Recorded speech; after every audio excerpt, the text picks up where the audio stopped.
The night Daniel Hayes found two dying children in the snow, he thought he was saving their lives. He had no idea they would save his. What started as a desperate rescue on Christmas Eve became a journey through darkness, courage, and impossible truth.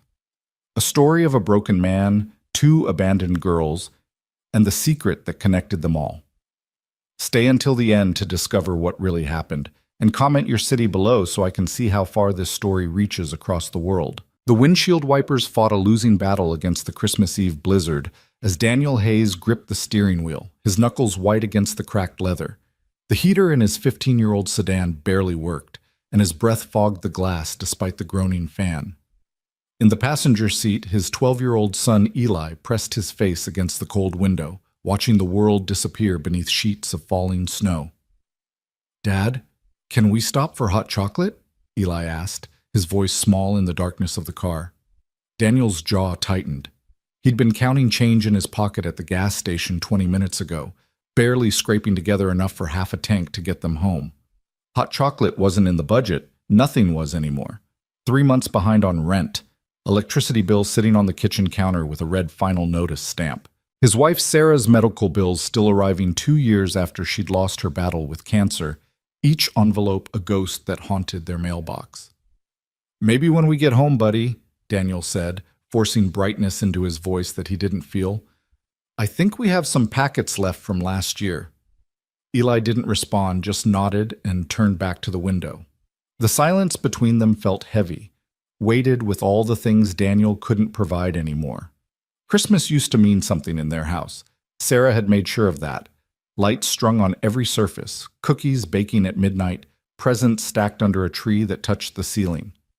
Now their tree sat in the attic, dusty and forgotten, because Daniel couldn't bear to see it without her there to help decorate it. The road ahead curved through the old industrial district on the outskirts of town, a stretch of abandoned warehouses and empty lots where nobody went anymore. Streetlights were few and far between here, their orange glow swallowed by the storm.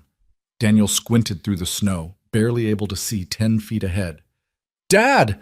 Eli's voice cracked like a gunshot. "Stop!" Daniel's foot slammed the brake. The car fishtailed on the icy road, sliding sideways before jerking to a stop at an angle across both lanes. His heart hammered against his ribs. "What?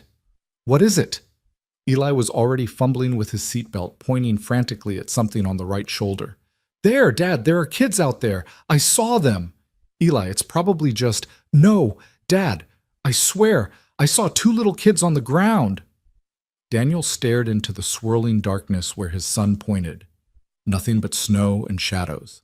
The temperature outside had to be well below freezing, the wind chill even worse. No one would be out here, especially not children. It had to be trash bags or abandoned boxes, something the storm had blown into shapes that looked human in the dark. But Eli was already opening his door. "Stay in the car," Daniel ordered, but his son was 12 years old enough to be stubborn, especially after losing his mother had made him grow up too fast. Daniel cursed under his breath and killed the engine, leaving the hazards blinking as he stepped out into the storm. The cold hit him like a physical blow. Wind screamed through his thin jacket, snow stinging his face like tiny needles. He couldn't see more than a few feet in any direction. "Eli, get back in the—" Then he saw them. 2 small shapes huddled against the guardrail, barely visible against the white ground. For a moment, Daniel's mind refused to process what he was seeing. They were too small, too still. Just shadows, just debris, just anything other than what they actually were. But then one of them moved. "Oh God," Daniel breathed, and he was running, his shoes slipping on ice, cold air burning his lungs. Eli was right behind him, gasping. They were children, girls, twins by the look of them. Identical faces, same dark hair matted with ice and snow. 8 years old, maybe 9. They wore summer dresses, thin cotton things with faded flower patterns, no coats, no shoes. Their feet were blue. Their lips were blue. One girl's eyes were closed, her head lolled against her sister's shoulder. The conscious one tracked Daniel's approach with huge, terrified eyes that seemed too large for her emaciated face. "Please," the girl whispered through chattering teeth. "Please help." Daniel dropped to his knees, his hands hovering over them, afraid to touch. afraid he'd hurt them or they'd shatter like ice sculptures. Up close, he could see things that made his stomach turn. Bruises in various stages of healing, purple, yellow, green, painted across their stick-thin arms and legs. Welts on their shoulders.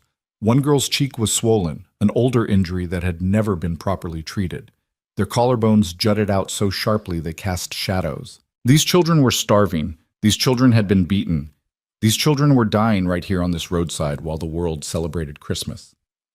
Eli, get every blanket from the car. Now! His son sprinted back toward the vehicle. Daniel shrugged out of his jacket and wrapped it around both girls, trying to create some barrier against the wind. The conscious girl flinched at his touch, a full-body tremor of pure fear. "I'm not going to hurt you," Daniel said, keeping his voice soft, the way he used to when Eli had nightmares. "My name is Daniel. That's my son Eli. We're going to help you, okay? We're going to get you warm."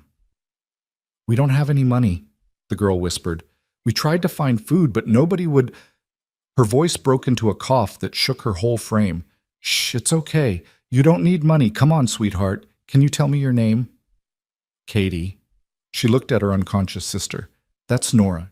She stopped talking an hour ago. I think she's really sick." Eli returned with their emergency blanket, the silver thermal one Sarah had insisted they keep in the trunk. Daniel wrapped it around the girls as gently as possible, then scooped up the unconscious one, Nora, in his arms. She weighed nothing. A bag of bones in a dress. Her skin against his hands felt like touching ice, and for a horrible moment he thought he was too late, that she was already gone. But then he felt it, the faintest flutter of breath against his neck. "Eli, help Katie. Support her weight. Don't let her fall." They made it back to the car in seconds that felt like hours. Daniel laid Nora across the back seat, cranked the heater to maximum, even though it would drain what little gas they had. Eli helped Katie into the other side, then climbed into the front. Daniel got behind the wheel, his hands shaking so badly he could barely fit the key in the ignition. "Dad, shouldn't we call an ambulance?" Eli asked, pulling out his phone. Daniel hesitated, his mind racing through scenarios. Yes, they should call 911. These girls needed immediate medical attention. But there would be questions. Where did he find them? Whose children were they? Why was he taking them in his car? There would be police reports and social services, and the girls would be taken away, put into a system that might send them right back to whoever had done this to them. He'd heard the horror stories. He'd read the news articles about children who fell through the cracks, who begged for help and were sent home anyway, only to end up dead a month later. And more practically, ambulance rides cost thousands of dollars. If his name ended up anywhere on the paperwork, he'd have another bill he couldn't pay. Another crushing weight added to the mountain already burying him.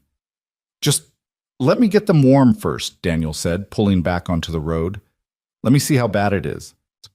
In the rearview mirror, he watched Katie pull the thermal blanket tighter around herself and her sister. She stared at him with those huge eyes, not quite trusting, not quite believing she was safe.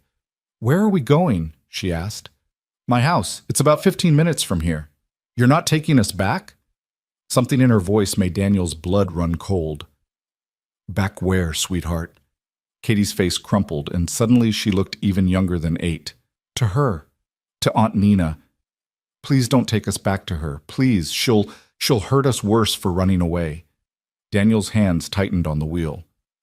"I'm not taking you anywhere near anyone who hurts you, I promise."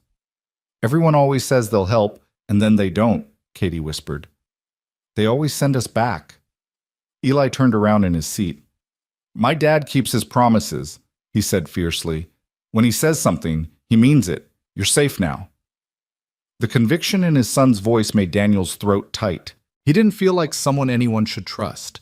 He was barely keeping his own life together, barely keeping food on the table for Eli, barely keeping the lights on. What right did he have to promise safety to anyone? But looking at those two girls in his mirror, one unconscious and possibly dying, the other watching him with desperate hope warring with learned helplessness in her eyes, Daniel knew he couldn't do anything else. "You're safe," he repeated. "I swear it." The rest of the drive passed in heavy silence, broken only by the sound of the heater fan and Katie's occasional coughs. Daniel kept checking the mirror, watching for signs that Nora was getting worse. Her chest rose and fell in shallow breaths, but she didn't wake. Hypothermia, malnutrition, who knew what else? Every medical show he'd ever half-watched with Sarah scrolled through his mind, warnings about rewarming victims too quickly, about organ failure, about a dozen ways these girls could still die even though he'd found them. His neighborhood appeared through the snow, a collection of modest houses with peeling paint and overgrown yards, cars up on blocks, chain-link fences listing at angles. His own house sat at the end of a cul-de-sac, a small ranch with brown siding and a roof that leaked when it rained hard. Sarah had always talked about fixing it up, painting the trim, planting flowers in the spring. Those plans had died with her. Daniel pulled into the driveway, noting the sad little wreath Eli had hung on the front door, his son's only concession to the holiday. Inside, the house would be cold because he'd turned the thermostat down to 60 to save money.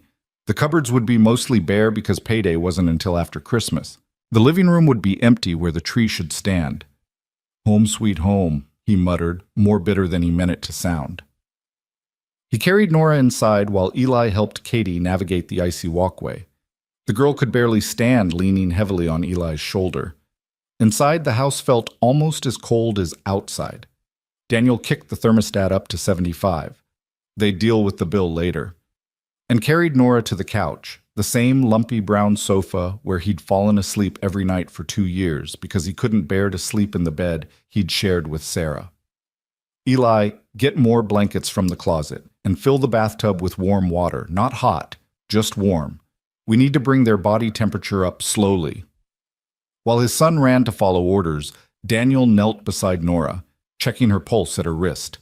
Thready and fast. Her skin was still ice cold, lips purple, fingernails blue. He rubbed her hands between his, trying to generate friction, trying to will warmth back into her small body.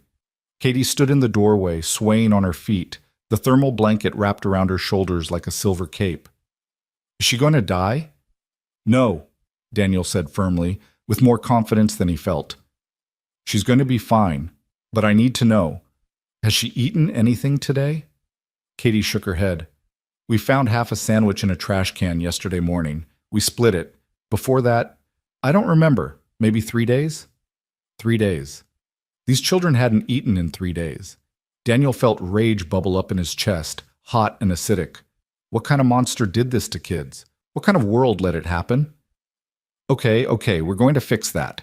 But we have to be careful. Your stomachs aren't used to food right now. If you eat too much too fast, you'll get sick, understand?" Katie nodded, but her eyes had drifted to the kitchen, visible through the doorway. Even from here, Daniel could see her staring at the fruit bowl on the counter, 3 apples starting to wrinkle. Her whole body leaned toward them, hunger evident in every line of her skeletal frame. "After we get you warmed up," Daniel said gently. "I promise." Eli called from the bathroom. "Water's ready?" "Can you walk?" Daniel asked Katie. She nodded and took a step, then her legs buckled. Daniel caught her before she hit the ground, surprised again by how little she weighed. He could feel every rib through the thin dress, every knobby joint of her spine. Carrying her to the bathroom, he wondered how long they'd been living like this. Months? Years? The bathroom was tiny, barely room for the toilet, sink, and tub. Steam rose from the water Eli had drawn, and the boy stood there looking proud and worried at the same time. Daniel set Katie on her feet, steadying her. "I know this is scary, but you need to get in the water to warm up. Can you do that yourself, or do you need help?" Katie's face flushed, the first color he'd seen in her cheeks. "By myself," she whispered. "Okay, we'll be right outside the door. Call if you need anything. And Katie, don't stay in longer than 10 minutes. Your body needs to warm up gradually." He and Eli stepped into the hallway, pulling the door almost closed to give her privacy. Through the crack, they heard the soft splash as she climbed into the tub, then a small gasp that might have been pain or relief or both. Eli looked up at his father with questions written all over his face. "Dad, what happened to them?" "I don't know yet, buddy." "Are we taking them to the hospital?" Daniel ran a hand through his hair. "I'm thinking about it." "You're thinking about it?" Eli's voice rose. "Dad, they're hurt. They're starving. They need doctors." "I know that, but it's not that simple. If we take them to the hospital, the system takes over. Social services gets involved, And that girl, Katie, she's terrified of being sent back to her aunt. She said people always send them back, which means someone knew this was happening and didn't stop it. So maybe the system isn't the answer here. Then what is? That was the question, wasn't it? Daniel had no idea what he was doing. He was a 42-year-old man who could barely take care of himself and his own son, drowning in debt and grief, living in a house that was falling apart around them. He had no business taking in 2 abused, half-starved children. He had no resources, no training, no right to play hero. But he also couldn't forget the way Katie had looked at him in the car, that mix of desperate hope and learned helplessness. Please don't take us back. How many times had she said those words to adults who ignored her? How many people had failed these girls? I don't know yet, Daniel admitted, but we're going to figure it out. A crash from the living room sent them both running. Nora had fallen off the couch, her body convulsing on the floor, eyes rolled back in her head. Daniel dropped to his knees beside her, trying to remember first aid training from 20 years ago. Don't restrain her. Turn her on her side. Make sure she's breathing. Call 911, he shouted to Eli. No! Katie stood in the bathroom doorway, dripping wet, still in her dress because she'd been too modest or too scared to take it off, even for the bath. No, please! They'll take us away! They'll give us back to her! Katie, your sister is having a seizure. It's happened before. It stops on its own. Please, please don't call them. Daniel looked at Eli, phone already in his hand, then back at Nora's convulsing form, then at Katie's terrified face. Every instinct screamed to call for help. But Katie was right. The moment paramedics showed up, the girls would be taken away. The state would get involved. And if Katie was telling the truth, if the system had already failed them once— Put the phone down, Daniel heard himself say. Dad, put it down. The seizure lasted 45 seconds that felt like 45 years. When it finally stopped, Nora went limp, her breathing shallow but steady. Daniel carefully lifted her back onto the couch, checking her pulse, her pupils, looking for signs of another seizure coming. Katie climbed onto the couch beside her sister, curling around her, and Daniel didn't have the heart to tell her to get back in the bath. Has she had seizures before? He asked quietly. Katie nodded against her sister's shoulder. When she doesn't eat for too long, or when it's really cold. Aunt Nina said it's because she's weak and stupid, but I don't think that's true. I think it's because Aunt Nina doesn't feed us enough. The casual way she said it, like she was discussing the weather, made Daniel's heart crack. These girls had been living in hell, and they'd learned to accept it as normal. How do you come back from that? How do you teach someone that they deserve basic human kindness when they've been shown nothing but cruelty? Okay, Daniel said, forcing his voice to stay calm. Okay, here's what we're going to do. Eli, go to the kitchen and make some warm broth. Just chicken bouillon and water, nothing heavy. Katie, you and Nora are going to stay on this couch, under these blankets, and you're going to rest. I'm going to keep watch to make sure Nora doesn't have another seizure. And if she does, then we call 911 no matter what. Agreed? Katie hesitated, then nodded. The next 2 hours were among the longest of Daniel's life. He sat in the old recliner across from the couch, watching the girls sleep, watching for any sign of distress. Eli brought the broth, weak and salty and probably not nutritious enough, but it was something. They woke Katie first, got half a cup down her, then woke Nora. The moment Nora's eyes opened, she started crying. Not loud sobs, but silent tears that tracked down her hollow cheeks, while her gaze darted around the unfamiliar room in pure panic. It's okay, Katie whispered, holding her sister's hand. This is Daniel and Eli. They helped us. We're safe. Where's Aunt Nina? Nora's voice was hoarse, barely audible. Not here. She doesn't know where we are. She'll find us. She always finds us. Katie looked at Daniel, and he saw the question in her eyes. Is that true? Will she find us? Nobody's going to hurt you here, Daniel said. I promise. Over the next hour, as warmth and a little food worked their magic, the girls gradually stopped looking like they were about to shatter. Color crept back into their faces. Their shivering subsided. They stayed huddled together on the couch like two halves of the same person, which Daniel supposed they were in a way. Twins who'd survived hell by clinging to each other.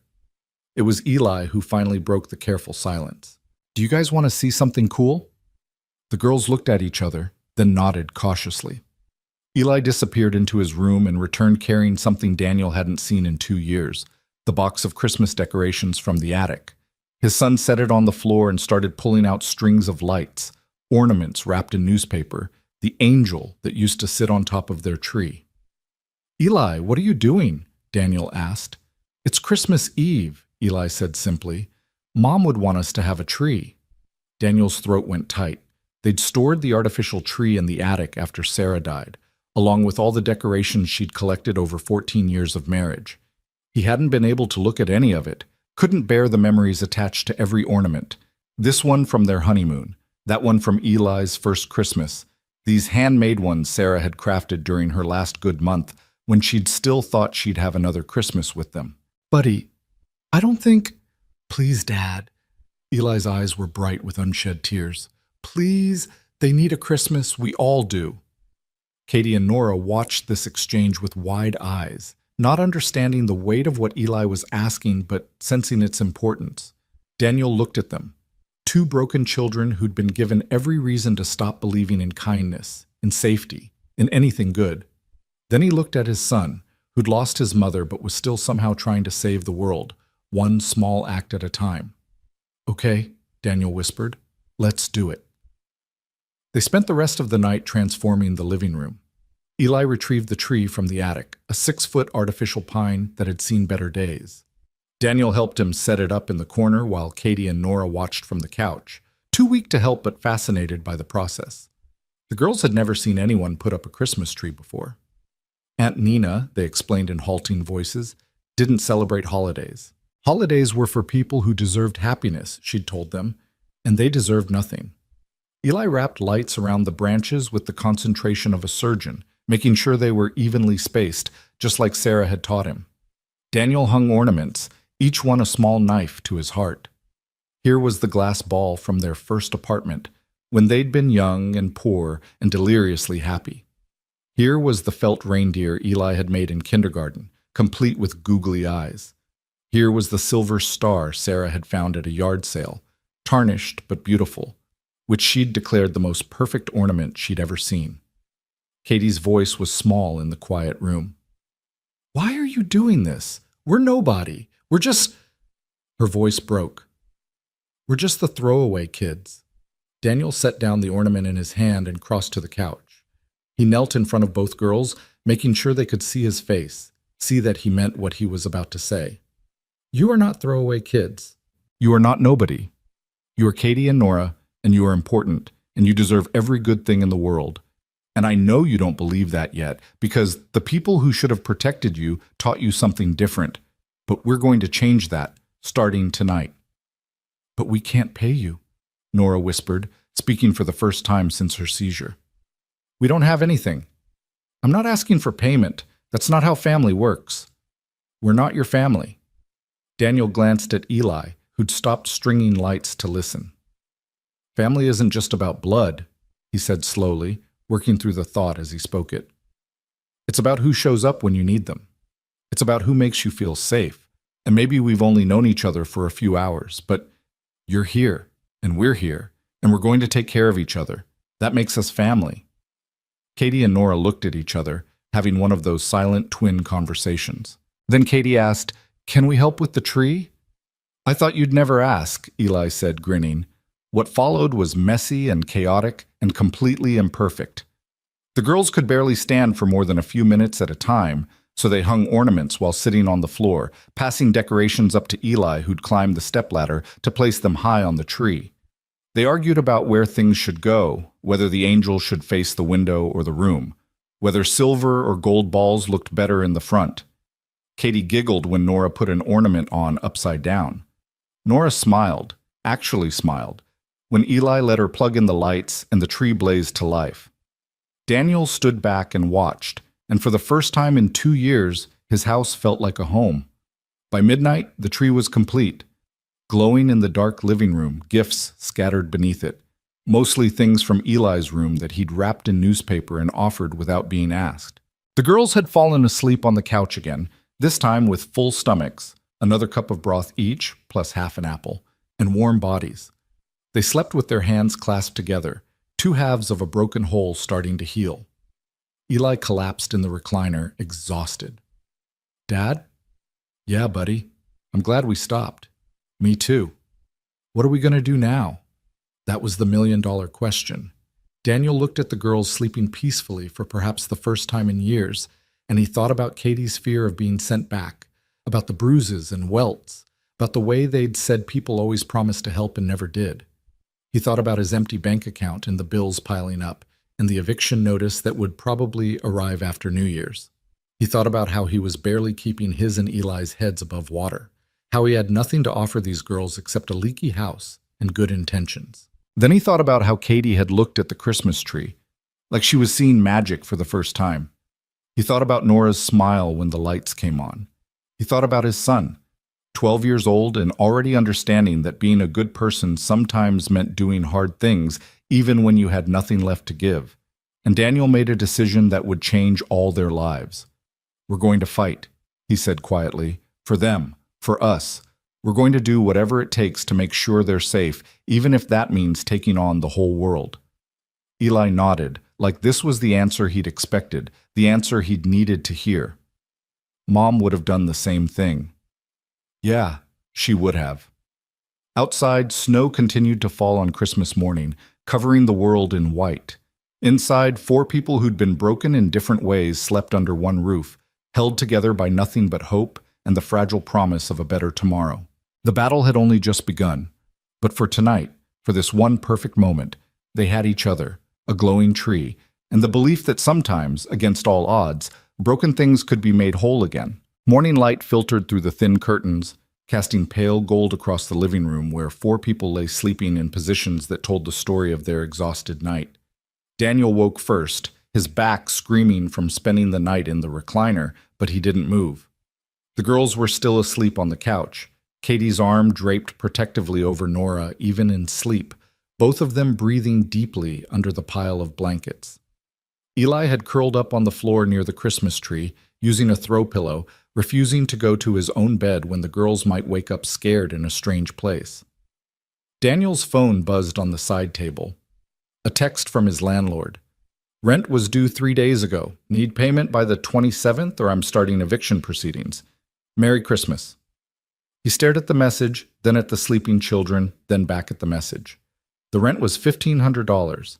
He had $237 in his checking account. His next paycheck wouldn't come until January 3rd, and it would barely cover utilities and groceries. The math didn't work. The math hadn't worked for months, and he'd been juggling bills, paying the most urgent ones while others slipped further behind, a desperate game he was slowly losing. Now he had 2 more mouths to feed, 2 children who needed everything: clothes, food, medical care, safety. 2 children he'd promised would be okay. He was an idiot. A well-meaning idiot who'd just made an impossible situation even more impossible. But when Katie stirred and opened her eyes, and the first thing she did was look around in panic until she saw him sitting there, and then her whole body relaxed with relief, Daniel knew he'd make the same choice again. Some things mattered more than money. Some promises had to be kept, even when you had no idea how. "Morning," he said softly, so as not to wake the others. "You're still here," Katie whispered, like she couldn't quite believe it. "Where else would I be? This is my house. I thought maybe last night was a dream, or that you'd change your mind while we were sleeping and call someone to take us away." Daniel's heart twisted. "Not a dream, not changing my mind. You're safe here, Katie. I meant what I said." She nodded, but he could see she didn't quite believe him yet. Trust, he was learning, wasn't something you could promise into existence. It had to be earned through action, through showing up day after day, through proving that your words weren't empty. These girls had been lied to so many times that words meant nothing anymore. He'd have to show them, however long it took. Nora woke next, and this time when her eyes opened, there was less panic and more confusion. She looked at Katie, who squeezed her hand and whispered, "We're okay. Remember? Daniel and Eli helped us. We're safe." "I'm hungry," Nora said, and it was such a normal thing for a child to say that Daniel almost laughed with relief. "Let's see what we can do about that." In the kitchen, Daniel assessed their supplies with growing concern.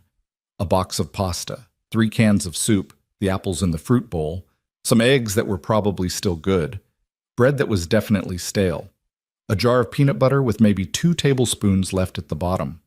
He'd been planning to go shopping after he got paid, stretching what they had until then. But that was feeding 2 people, not 4. And these girls needed to eat frequently, small amounts at first, but multiple times a day to get their strength back without overwhelming their starved systems. He made scrambled eggs with the last of the bread, toasted and buttered. It wasn't much, but it was warm and it was protein. The girls ate slowly, carefully, like they expected the food to be snatched away at any moment. Nora kept glancing at the door, her shoulders tight with tension. "What's wrong?" Daniel asked gently. "She always came in the morning," Nora whispered. "Aunt Nina, she'd come check if we were still in bed. And if we weren't exactly where we were supposed to be, or if we'd messed something up, she'd—" Her voice trailed off, but Daniel could fill in the blanks from the bruises he'd seen. "Your aunt isn't here. She doesn't know where you are. And even if she did, she'd have to go through me to get to you." "You don't know her," Katie said quietly. "She's really mean. She told us once that nobody would ever want us, that we were too much trouble, that even our own parents didn't want us because they died and left us behind. She said we should be grateful she took us in instead of letting the state put us in separate foster homes." The casual cruelty of it made Daniel's hands clench around his coffee mug. "Your aunt is wrong about all of it. Your parents died. That wasn't their choice, and it wasn't your fault. And you are wanted. You're wanted right here." Eli stumbled into the kitchen, hair sticking up in every direction, and immediately went to the cabinet to pull out 2 packages of instant hot chocolate he'd been saving. He made them carefully, testing the temperature before sliding the mugs across the table to Katie and Nora. "Merry Christmas," he said, grinning. "I promised you hot chocolate last night, didn't I, Dad?" The girls stared at the mugs like they contained liquid gold. Katie picked hers up with both hands, inhaling the chocolate scent, and her eyes filled with tears. "Nobody's ever—" She stopped, swallowed hard. "Thank you." They spent Christmas morning in a strange bubble of almost normalcy. Daniel found some of Eli's old clothes that might fit the girls, sweatpants and hoodies that would be too big, but at least warmer than their thin dresses. Katie and Nora took turns showering properly this time, and when they emerged with clean hair and wearing clothes that actually covered their bodies, they looked more like children and less like victims of war. But the bruises were still visible, the hollow spaces in their cheeks, the way they startled at sudden movements, the way they stood close to walls, always keeping exits in sight. Trauma couldn't be washed away with soap and water. Eli insisted they open the presents under the tree, his video games, some books, a soccer ball he never used anymore. The girls opened each gift with reverent care, like they were made of glass. Nora held a stuffed bear that Eli had won at a carnival years ago, clutching it to her chest. "I can really keep this?" she asked. "It's yours," Eli said. "That's what presents are. Nobody takes them back." Around noon, reality intruded in the form of Daniel's phone ringing. The caller ID showed a number he didn't recognize. He almost didn't answer, but something made him step into the kitchen and take the call. "Hello? Is this Daniel Hayes?" A woman's voice, professional and clipped. "Yes. Who's this?" "My name is Jennifer Walters. I'm a social worker with Child Protective Services. I received a report this morning about 2 children possibly staying at your address without proper guardianship. Can you tell me if you're currently housing minors who aren't your legal dependents?" Daniel's blood turned to ice. The girls were in the living room just 15 feet away, laughing at something Eli said. How did CPS know they were here? He'd been so careful not to call anyone, not to create a paper trail that would... And then he understood. Someone had seen his car stopped on the road last night, or a neighbor had noticed unfamiliar children through the window. In a small town, nothing stayed secret for long. "Mr. Hayes," the social worker prompted, "I need you to answer the question." He thought about lying, about saying no, there were no children here, she had bad information, but that would only delay the inevitable. If CPS had his address, they'd show up eventually. Better to control the situation now than have them arrive with police backup. "Yes," he said quietly. "There are 2 girls here.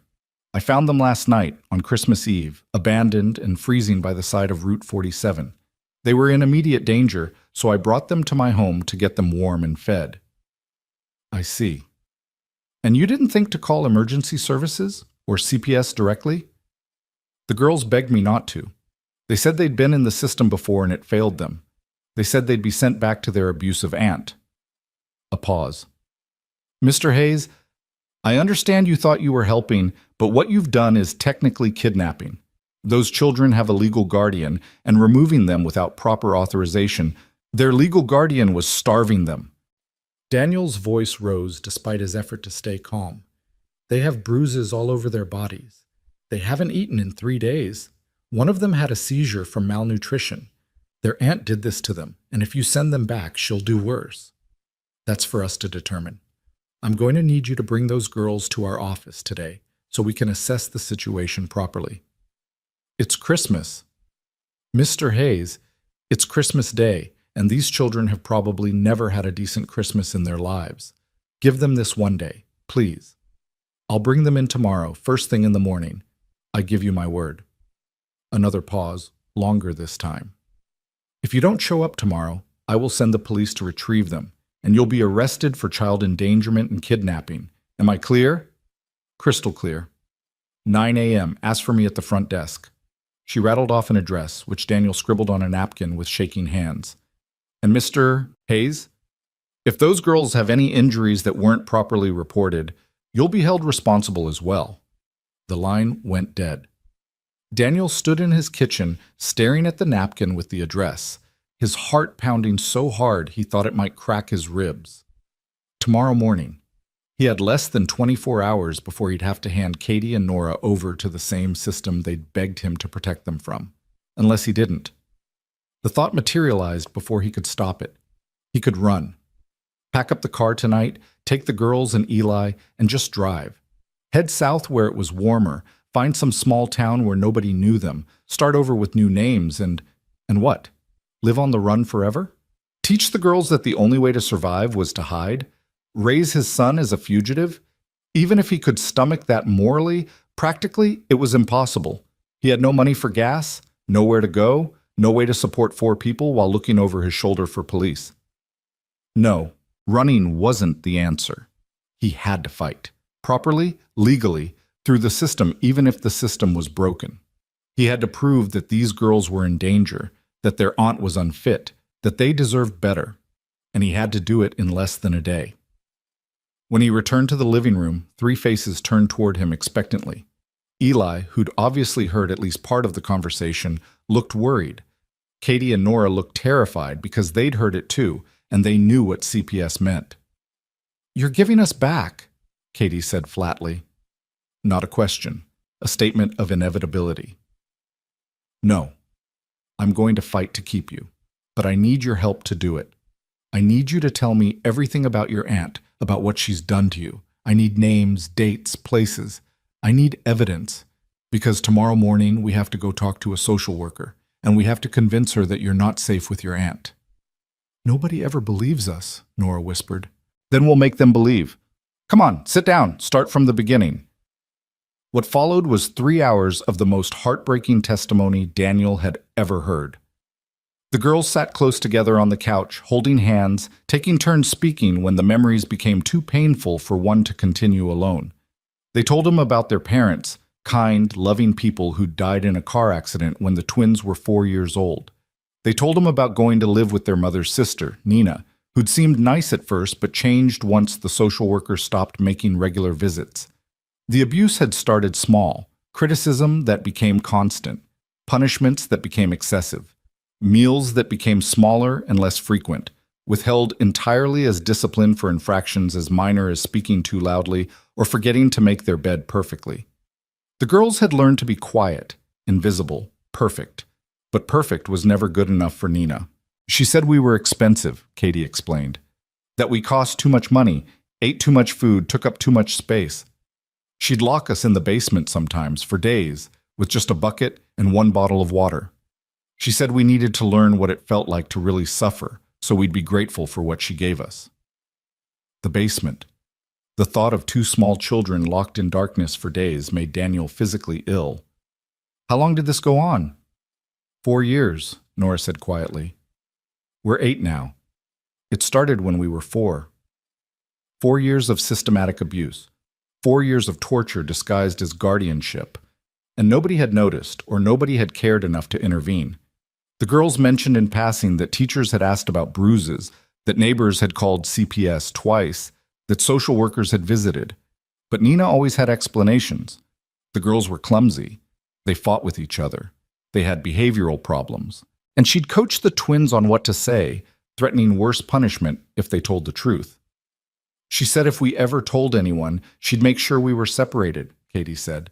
She'd tell them we were dangerous, that we hurt each other, and they'd put us in different foster homes and we'd never see each other again.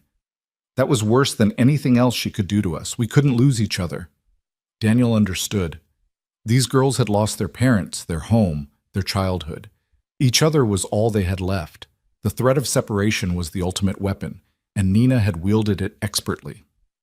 What about your uncle? Daniel asked. You mentioned her husband, Mark. Where was he during all this?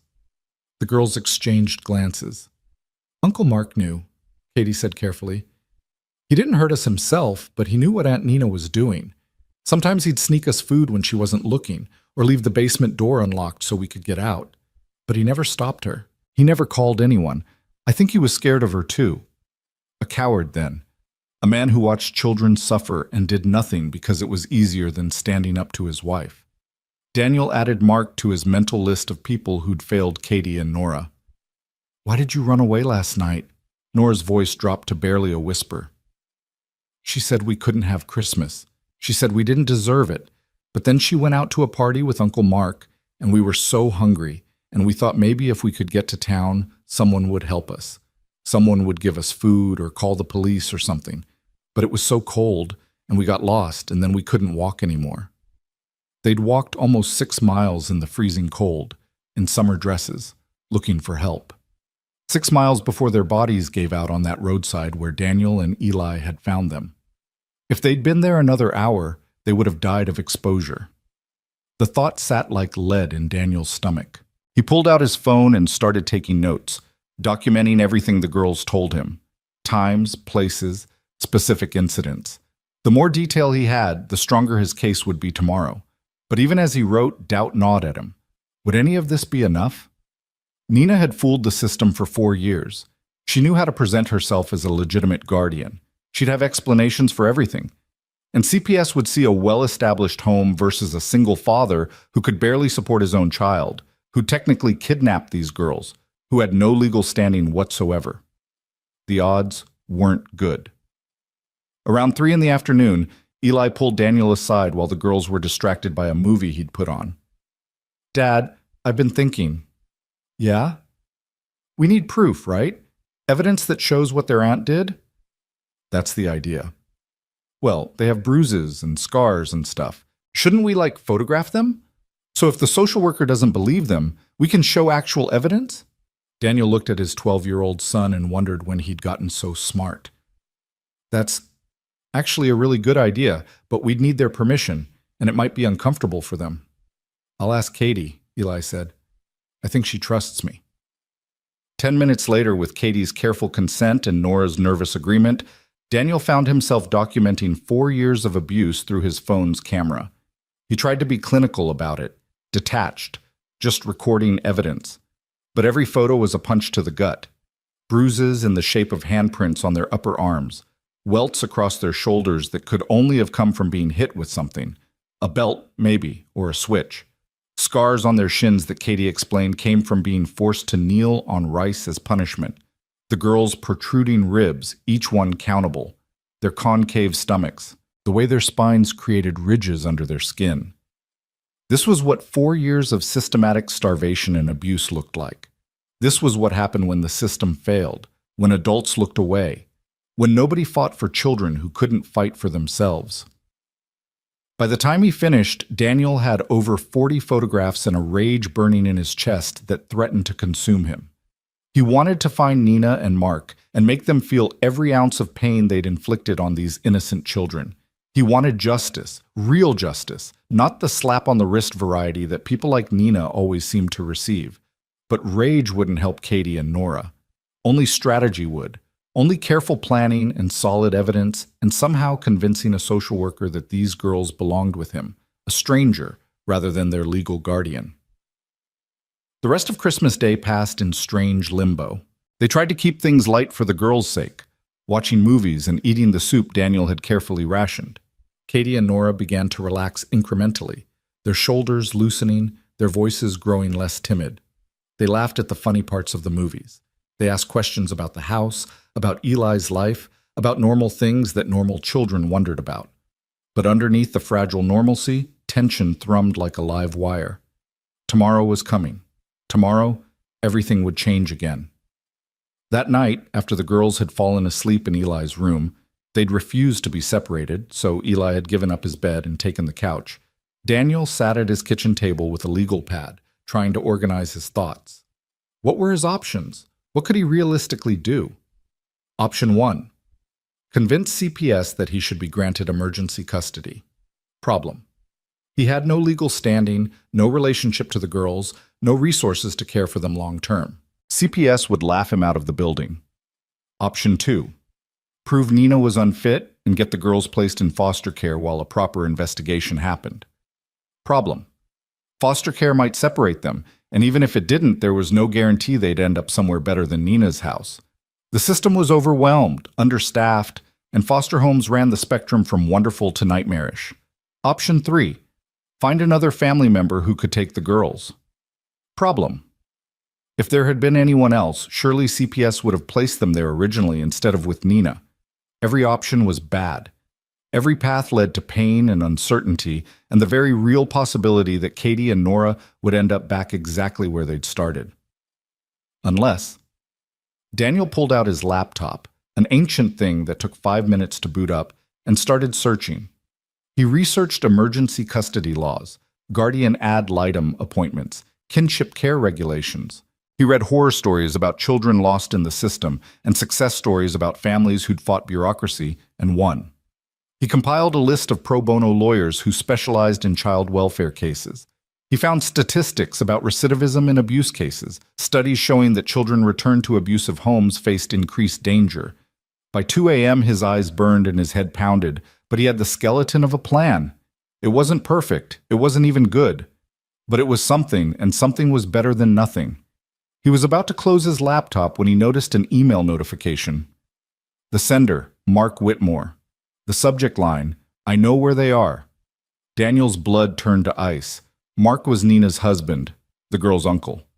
How did he have Daniel's email? How did he even know the girls were here?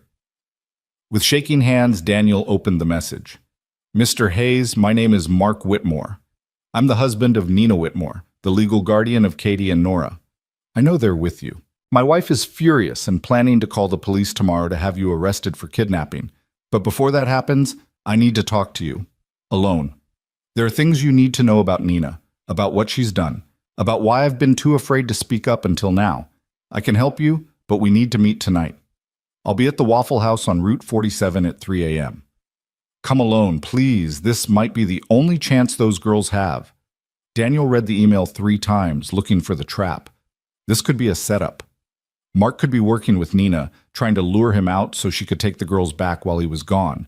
Or Mark could be genuine, a coward finally finding his courage because his conscience wouldn't let him stay silent anymore. Either way, Daniel couldn't ignore it. If there was even a chance Mark had evidence, testimony, anything that could help prove Nina's abuse in court, he had to take it. He checked on the kids one more time, all 3 sleeping soundly, then grabbed his jacket and car keys. He left a note on the kitchen table in case Eli woke up. Had to run out, be back soon, keep doors locked, call if anything happens. Then he drove through the dark streets to a meeting that would either save everything or destroy it completely. The Waffle House was nearly empty at 3 in the morning, just a tired waitress and a drunk guy nursing coffee in the corner booth. Mark Whitmore sat in the back, hunched over a cup of tea, looking like a man who hadn't slept in days. He was mid-40s, soft around the middle, with thinning hair and the kind of face that was easy to forget. Not someone you'd peg as living with a monster, but then again, monsters rarely looked like monsters on the outside. Daniel slid into the booth across from him. You have 5 minutes to convince me this isn't a waste of time. Mark's hand shook as he wrapped them around his cup. Nina doesn't know I'm here. If she finds out I talked to you, she'll... He stopped, swallowed hard. She'll make my life hell. More than she already does. Your life is hell? Those girls have been tortured for 4 years and you did nothing. I know. Mark's voice cracked. I know, and I'll never forgive myself for that. I'm a coward. I've always been a coward. But I can't stay silent anymore. Not after what she did on Christmas Eve. What did she do? Mark pulled out his phone and set it on the table between them. On the screen was a video paused at the beginning. I started recording her about 6 months ago. Not constantly, just when I thought she might do something. I've been building evidence, trying to work up the courage to turn her in, but I was too scared. Until last night. He pressed play. The video showed a basement, concrete walls, one bare bulb hanging from the ceiling, a washer and dryer in the corner. 2 small figures sat on the cold floor, huddled together for warmth. Katie and Nora, looking even more skeletal than they did now. The timestamp showed December 23rd, 9:47 p.m.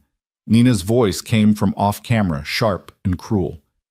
You think you deserve to eat today? After you broke that plate this morning? It was an accident, Katie's voice, small and terrified. We're sorry. Sorry doesn't fix broken plates. Sorry doesn't pay for the food you waste. You know what? I'm done with you two. Done feeding you, done housing you, done pretending I care whether you live or die. Tomorrow is Christmas Eve, and I'm going to a party, and when I come back, if you're still here, I'm calling social services and telling them you ran away. Let them deal with you. Please, Aunt Nina, get out. Get out of my house. Walk to town. Beg on the streets. Freeze to death for all I care. You have 10 minutes to leave before I call the police and report you as runaways. The video showed Nina's legs walking away, the basement door slamming shut. The girls sat in stunned silence for a moment. Then Katie started crying, deep, gulping sobs of a child who'd finally been pushed past their breaking point. We have to go, Nora whispered in the video. She means it this time. It's so cold outside. We'll die. We'll die here too. Come on. The video ended. Daniel stared at the phone, rage and vindication warring in his chest. This was evidence. Solid, undeniable proof of Nina's abuse, of her intent to abandon the children, of the fact that Katie and Nora hadn't run away. They'd been driven out into a blizzard and left to die. I have more videos, Mark said quietly. Dozens of them. Her screaming at the girls, hitting them, locking them in the basement without food, saying things that... His voice broke. Things no child should ever hear. I've been documenting it for months, but I didn't know what to do with it. If I gave it to the police, Nina would know it was me. She'd find a way to destroy me. She's smart, Mr. Hayes. She knows how to manipulate people, how to play the victim. I've seen her cry on command to convince social workers that she's a loving guardian being slandered by troubled children. She's gotten away with this for 4 years because she knows exactly what to say. Why are you helping now? Mark finally met Daniel's eyes. Because when I came home on Christmas morning and found the girls gone, Nina laughed. She actually laughed and said, "Good riddance." She assumed they'd died in the cold, and she was happy about it. That's when I realized I'd been married to a psychopath. That's when I knew if I didn't do something, those girls' blood would be on my hands forever.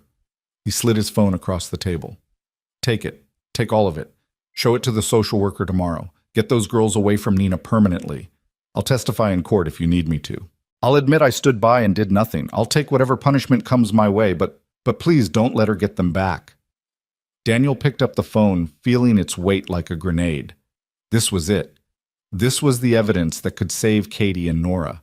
This was the ammunition he needed to fight CPS, to prove Nina was unfit, to keep the girls safe. She's going to destroy you for this, Daniel said. I know, but maybe that's what I deserve. Mark stood up, dropping a 20 on the table to cover his tea. There's one more thing you should know.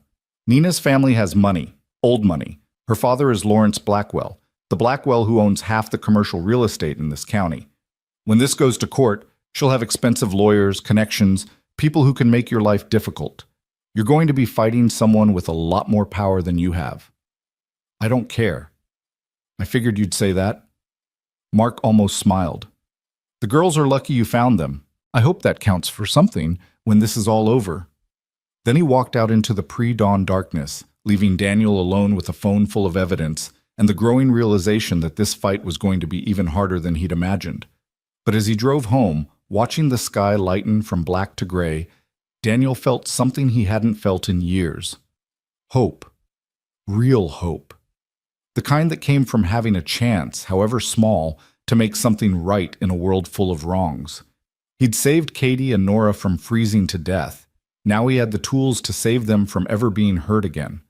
Whatever came next, legal battles, financial ruin, facing down a family with power and money and connections, he'd handle it, because some promises had to be kept, some children had to be protected, some fights had to be fought, even when you were outmatched and outgunned and running on nothing but desperation and love. Dawn was breaking when Daniel pulled into his driveway. Inside the house, 3 children slept peacefully, trusting him to keep them safe. He wouldn't let them down, not now, not ever. The war had begun, and Daniel Hayes intended to win. Daniel had barely slept 2 hours when Eli shook him awake, panic written across his face. The morning sun streamed through the living room window where Daniel had collapsed on the couch after returning from his meeting with Mark, still clutching the phone that held their salvation. "Dad, wake up. Katie's having a nightmare and I can't calm her down. And Nora's crying too, and I don't know what to do." Daniel was on his feet instantly, his body moving before his mind fully caught up. In Eli's bedroom, he found both girls tangled in blankets, Katie thrashing and whimpering while Nora tried desperately to wake her sister, tears streaming down her own face. "Katie, hey, it's okay," Daniel said softly, kneeling beside the bed. He didn't touch her. Trauma victims often responded badly to being grabbed during nightmares, but kept his voice low and steady. "You're safe. You're at my house. Nobody's going to hurt you." Katie's eyes flew open, wild and unfocused. For a moment, she didn't seem to see him at all, still trapped somewhere between sleep and memory. Then recognition dawned, and she launched herself at Daniel, wrapping skeletal arms around his neck and sobbing into his shoulder. "She was there," Katie gasped between sobs. "Aunt Nina was here, and she was dragging us back to the basement, and you couldn't stop her, and—" "Just a dream," Daniel murmured, finally allowing himself to hold her, one hand rubbing small circles on her back the way he used to comfort Eli after Sarah died. "Just a bad dream. Your aunt doesn't know where you are. She can't get to you." But even as he said it, doubt flickered. Nina would know by now that the girls were missing. Mark said she planned to call the police today. Even with the evidence Mark had provided, there would be a window of time where Nina could claim her rights as legal guardian, where the system might side with her simply because the law was on her side. The CPS appointment was in 3 hours. 3 hours to get the girls ready, to prepare them for what was coming, to somehow convince a social worker that everything he'd done was right.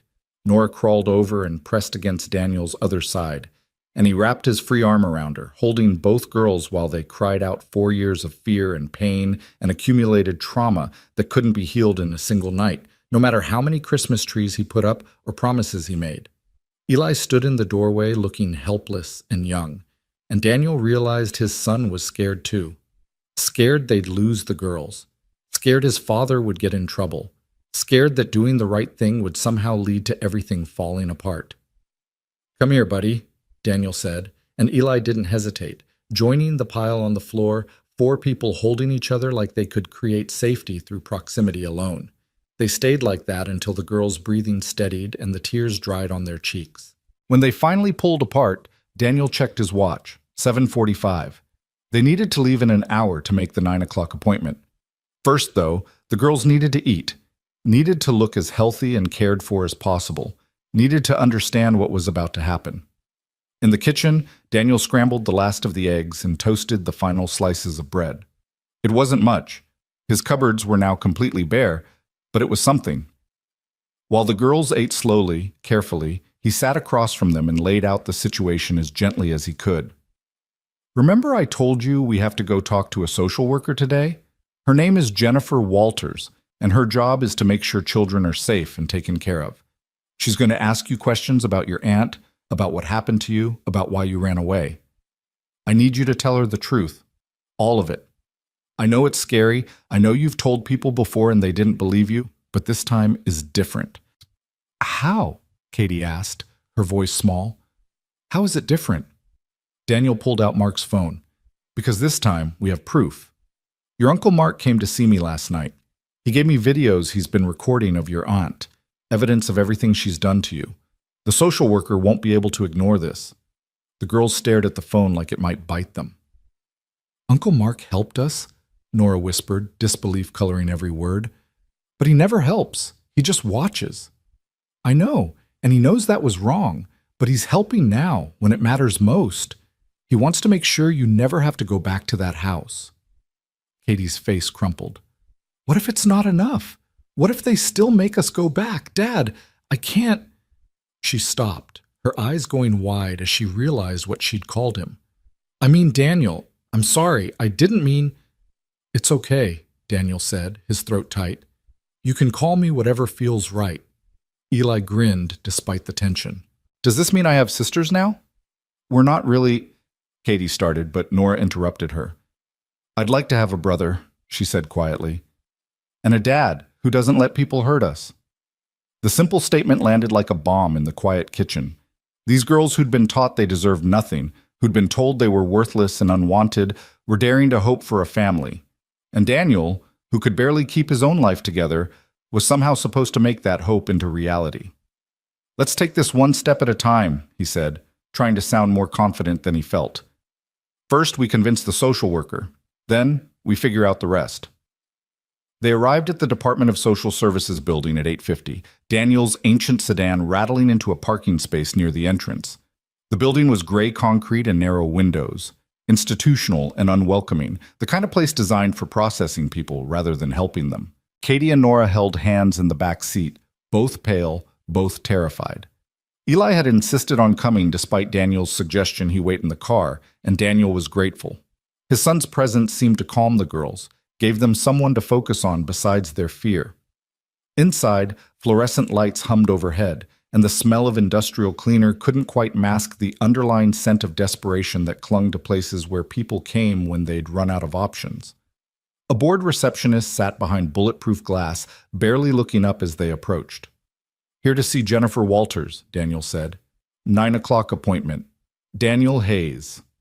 The receptionist checked her computer, then buzzed them through a security door. They waited in a small room with plastic chairs bolted to the floor and children's drawings taped to the walls, attempts to make the space less threatening that only highlighted how threatening it actually was. Katie and Nora sat pressed together, their eyes tracking every person who walked past the door. Jennifer Walters appeared at 9:03, a thin woman in her 50s with gray-streaked hair pulled into a severe bun and eyes that had seen too much human misery to be shocked by anything anymore. She wore the expression of someone perpetually exhausted by a job that demanded more than any person could give. Mr. Hayes, I'm Jennifer Walters, and these must be Katie and Nora. Her voice softened fractionally when she addressed the girls. Thank you for coming in today. I know this is scary, but I promise we're going to figure out what's best for you. She led them to a conference room barely large enough for the table it contained. Daniel, Eli, and the girls sat on one side while Jennifer took the other, spreading out a manila folder thick with papers. Before we begin, Mr. Hayes, I need to inform you that removing children from their legal guardian without authorization is a serious offense. You're currently under investigation for possible kidnapping charges. Do you understand that? I understand that I saved 2 children who were dying on the side of the road on Christmas Eve, Daniel said evenly. I understand that their legal guardian had thrown them out into a blizzard with no coats, no shoes, no food. I understand that if I hadn't stopped, they'd be dead right now. So yes, I understand you think I committed a crime, but I'd do it again in a heartbeat. Jennifer's expression didn't change. The law exists to protect children, Mr. Hayes. Even when it seems counterintuitive, there are procedures that must be followed, procedures you violated. The law was already failing these girls. It failed them for 4 years while their aunt starved and beat them. Where were you then? Where was CPS when Katie and Nora were locked in a basement for days without food? When they were being told they deserved to suffer? We don't have any record of calls regarding Nina Whitmore or these children. That's because she's good at hiding it. She coaches them on what to say, threatens them with separation if they tell the truth, puts on a performance for social workers. But she made a mistake this time. She threw the girls out, and her husband recorded it.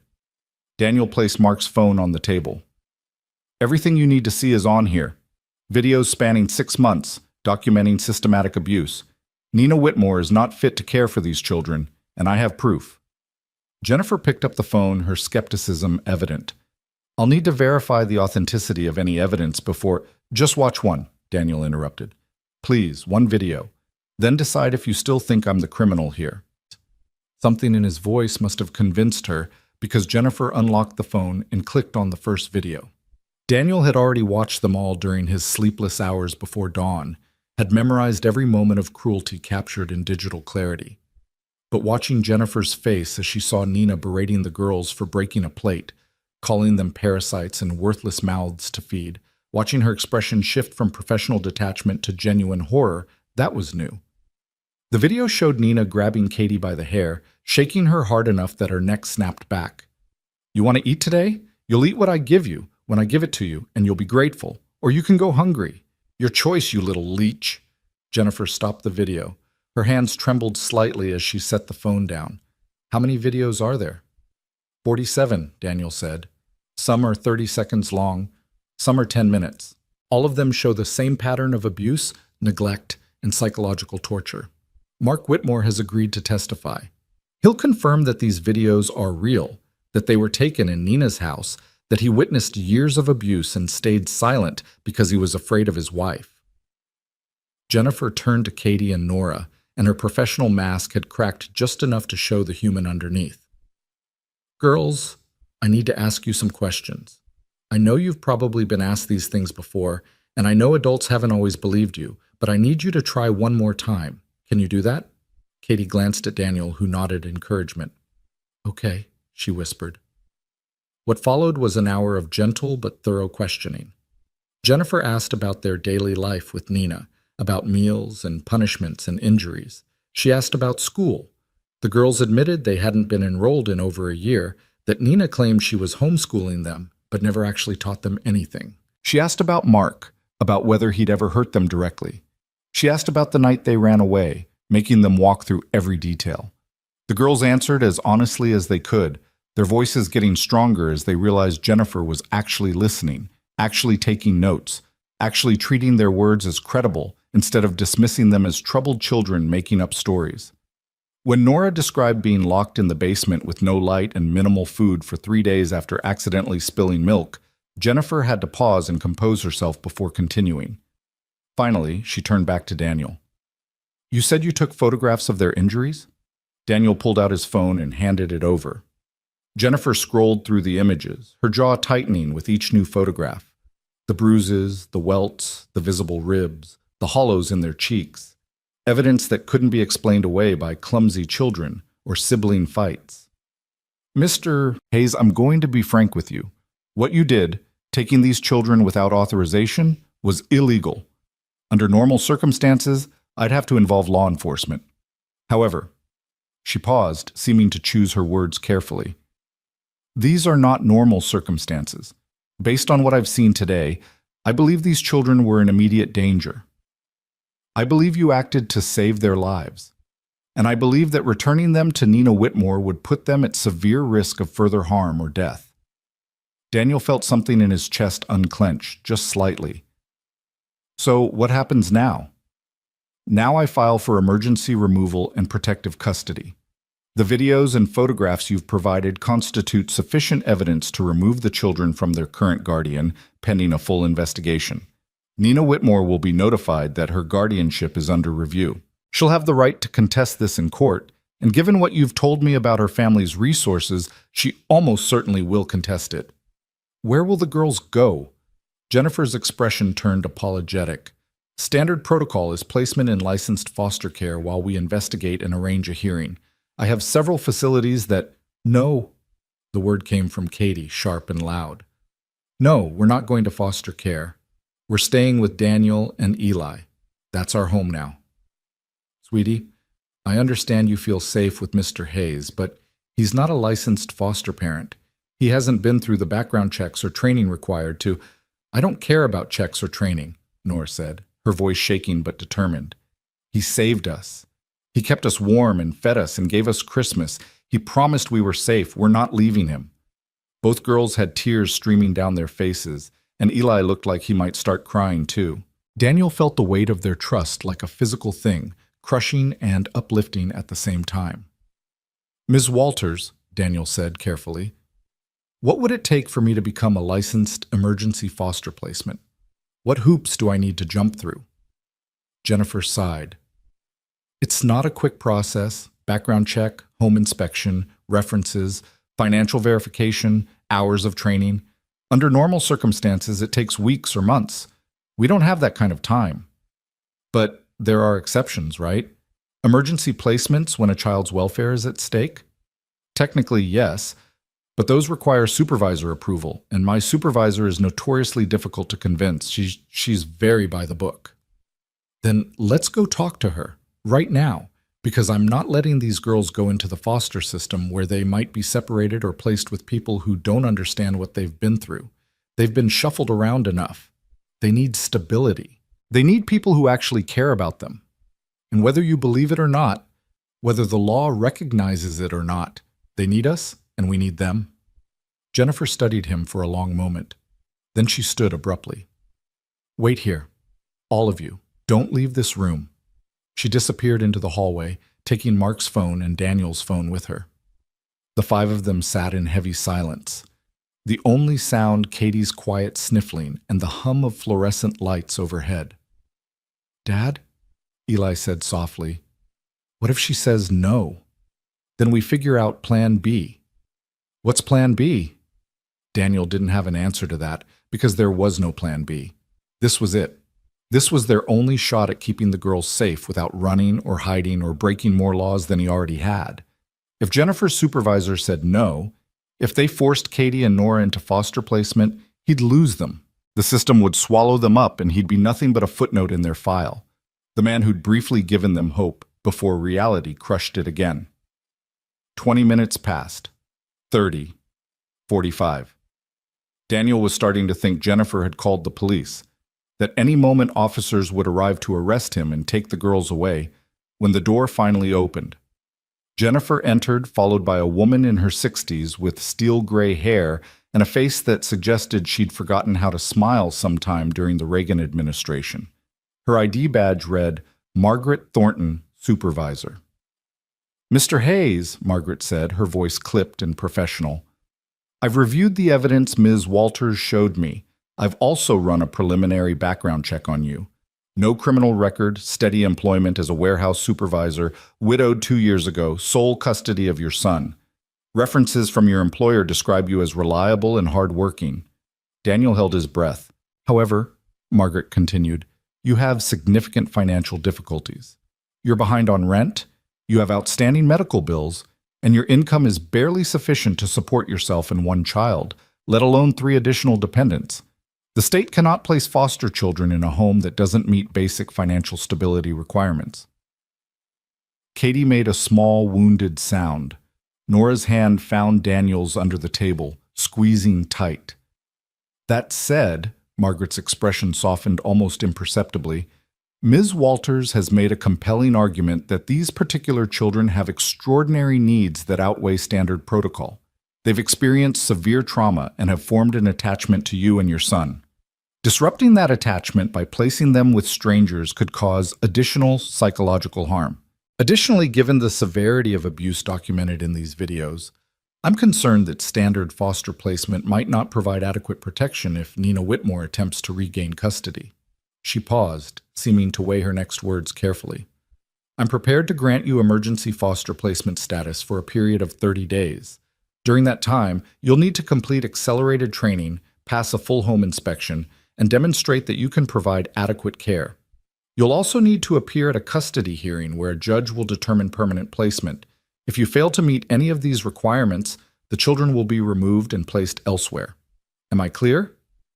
"Crystal clear," Daniel said, afraid to believe what he was hearing. "One more thing. Nina Whitmore will be notified today that her guardianship has been suspended and that the children are in state custody pending investigation. She will likely hire lawyers. She will likely make your life difficult. The hearing will not be pleasant, and there's no guarantee you'll win. Foster placement is meant to be temporary, Mr. Hayes. Very rarely does it lead to permanent custody, especially for someone with no prior relationship to the children. I understand. Margaret pulled out a stack of forms. Sign these.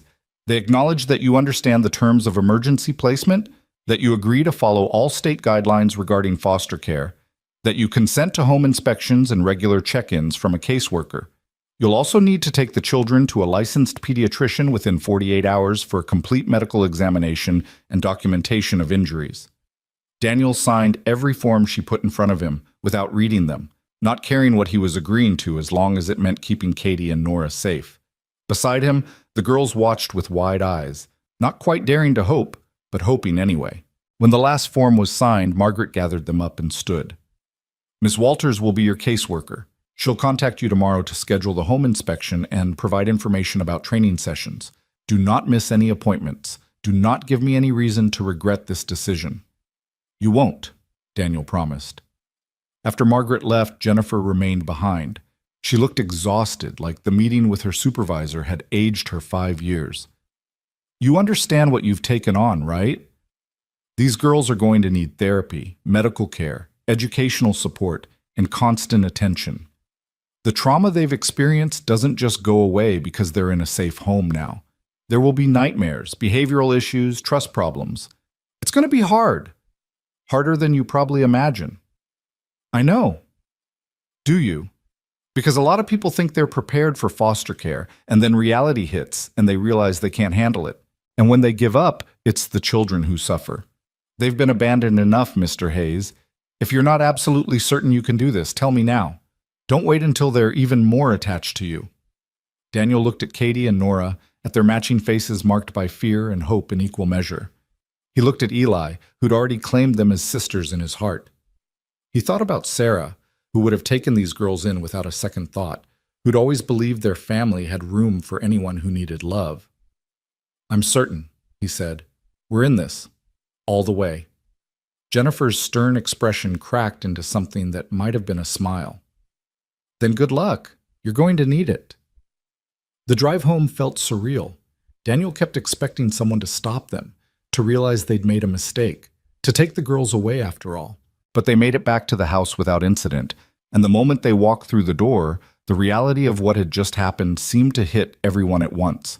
Katie burst into tears, not sad crying, but the kind of overwhelming emotional release that came after holding everything in for too long. Nora joined her, and then Eli was crying too, and Daniel found his own eyes burning as he pulled all 3 kids into a hug in the middle of the living room. We can stay? Katie asked between sobs. Really stay? This is real? For 30 days, officially. But we're going to fight to make it permanent. I promise you, I'm going to do everything in my power to make sure you never have to go back to that house or any place like it. What about Aunt Nina? Nora's voice was muffled against Daniel's shirt. She'll be so angry. She'll come after us. She can't touch you. The state has suspended her guardianship. If she tries to contact you or come near you, she'll be arrested. And when we go to court, we'll show the judge those videos and those photographs, and we'll make sure everyone knows exactly what she did. The word court hung in the air, a reminder that this was far from over. But for now, for today, they had this. They had each other. They had a home that was legally recognized, even if temporarily. They had hope that was built on something more solid than desperation. The rest of the day passed in a strange bubble of calm after crisis. Daniel made phone calls to his employer to request time off for the upcoming medical appointment and court dates, to a pro bono legal clinic Jennifer had recommended, to the school district to start the process of enrolling Katie and Nora. Eli dug through closets to find more clothes the girls could wear until Daniel could afford to buy them proper wardrobes. The girls themselves seemed to move through the house in a daze, touching things like they couldn't quite believe they were allowed to, asking permission for everything from sitting on the couch to getting water from the kitchen.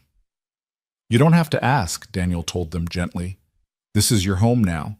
You can sit anywhere, eat when you're hungry, watch TV, play with Eli's toys. The only rules are basic safety stuff. Don't play with the stove. Don't go outside alone until we're sure Nina doesn't know where we are. Tell us if you're feeling sick or scared. That's it. Everything else, you just live like normal kids. We don't know how to do that, Katie admitted. We don't know what normal is. Then we'll figure it out together. That evening, Daniel finally allowed himself to check his email and found a message from the Pro Bono Legal Clinic. An attorney named Marcus Chen had reviewed the basic details Jennifer had sent over and agreed to represent Daniel in the custody hearing. The email was professional, but cautiously optimistic. Your case has unusual circumstances that work in your favor, but you need to understand that fighting for custody against a biological family member, especially one with resources, is an uphill battle. We'll do everything we can, but I want you to have realistic expectations. Realistic expectations meant preparing for the possibility that he'd lose, that a judge would decide blood mattered more than safety, or that Nina's expensive lawyers would somehow twist the narrative, or that the system would default to reunification because that's what the system always did. Daniel couldn't accept that. He wouldn't accept that. He'd made promises to two little girls who'd been lied to by every adult they'd ever trusted, and he intended to keep those promises even if it meant bankrupting himself, losing his house, fighting battles. He had no business fighting. His phone rang. Unknown number. Daniel almost didn't answer, but something made him pick up. "Mr. Hayes?" A man's voice, smooth and cultured. "My name is Lawrence Blackwell. I believe you're currently housing my granddaughters." Daniel's blood ran cold. Lawrence Blackwell, Nina's father, the one Mark had warned him about, the man with money and power and connections. "Katie and Nora are in state custody," Daniel said carefully. "I'm their emergency foster placement." "Yes, I'm aware. I'm also aware that you've made serious allegations against my daughter. Allegations that, frankly, I find difficult to believe. Nina has always been a devoted aunt to those girls. If there were any problems in that household, I would have known about it." "Would you? Because your daughter spent 4 years torturing two children, and either you didn't know or you didn't care. Either way, your granddaughters nearly died because of her." A long pause. "I'm calling to offer you a deal, Mr. Hayes. Drop the custody petition. Return the girls to Nina's care. In exchange, I'll ensure you're compensated for your trouble. Shall we say $50,000? That should more than cover any expenses you've incurred." Daniel laughed, a harsh sound with no humor in it. "You think you can buy them? You think I'd sell two abused children back to their abuser for $50,000? I think you're a man drowning in debt who's taken on a responsibility he can't afford. I think you're well-meaning but naive, and I think you have no idea what you're up against. My daughter will fight this with every resource at her disposal. She'll have the best lawyers money can buy. She'll have character witnesses and expert testimony and every advantage. What will you have? A public defender and good intentions? That won't be enough. I have the truth. I have evidence. I have two little girls who deserve better than what your daughter gave them. The truth is subjective, Mr. Hayes. Evidence can be disputed. Children can be confused or coached. But family is permanent. Blood is permanent. And at the end of the day, judges tend to side with biological family. You're nothing to those girls, a stranger who played hero for a weekend. When this goes to court, you'll lose, and Katie and Nora will go home where they belong. Over my dead body. That can be arranged, Lawrence said, and though his tone remained pleasant, the threat was unmistakable. Think about my offer, $50,000, a fresh start for you and your son. Or you can fight and lose and walk away with nothing but legal bills and regret. Your choice. The line went dead. Daniel sat in his kitchen, shaking with rage and fear and determination. They were coming after him now. The full weight of the Blackwell family money and influence turning toward him like a weapon. They'd try to intimidate him, discredit him, destroy him. They'd make him wish he'd never stopped on that road on Christmas Eve. But he had stopped. He had found those girls. And he'd be damned if he'd abandoned them now, just because powerful people wanted him to. In the living room, he could hear Eli teaching Katie and Nora how to play a board game, their laughter floating through the house like music. Normal sounds, happy sounds, the sounds of children who'd been given a chance to be children again. That's what he was fighting for. Not custody papers or legal victories, but those sounds, that laughter, that chance. The battle ahead would be brutal. Daniel knew that now. Nina would have her father's money behind her, lawyers who could twist facts and manufacture doubt, connections that could make his life hell. The odds were stacked impossibly against him. But he'd faced impossible odds before.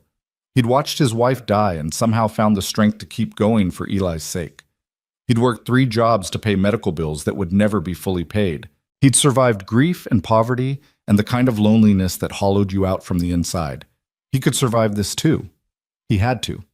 Because 3 kids were counting on him, and he'd promised them safety, and Daniel Hayes kept his promises, even when keeping them might cost him everything. The morning after Lawrence Blackwell's threatening phone call, Daniel woke to find Nora standing beside the couch where he'd fallen asleep again, her small hand gently shaking his shoulder.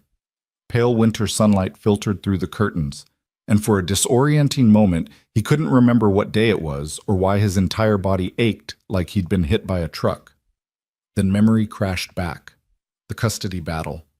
The threat. The impossible fight ahead. "Daniel?" Nora's voice was barely a whisper. "Are you okay? You were making sad sounds in your sleep." He sat up, rubbing his face. "I'm fine, sweetheart. Just tired."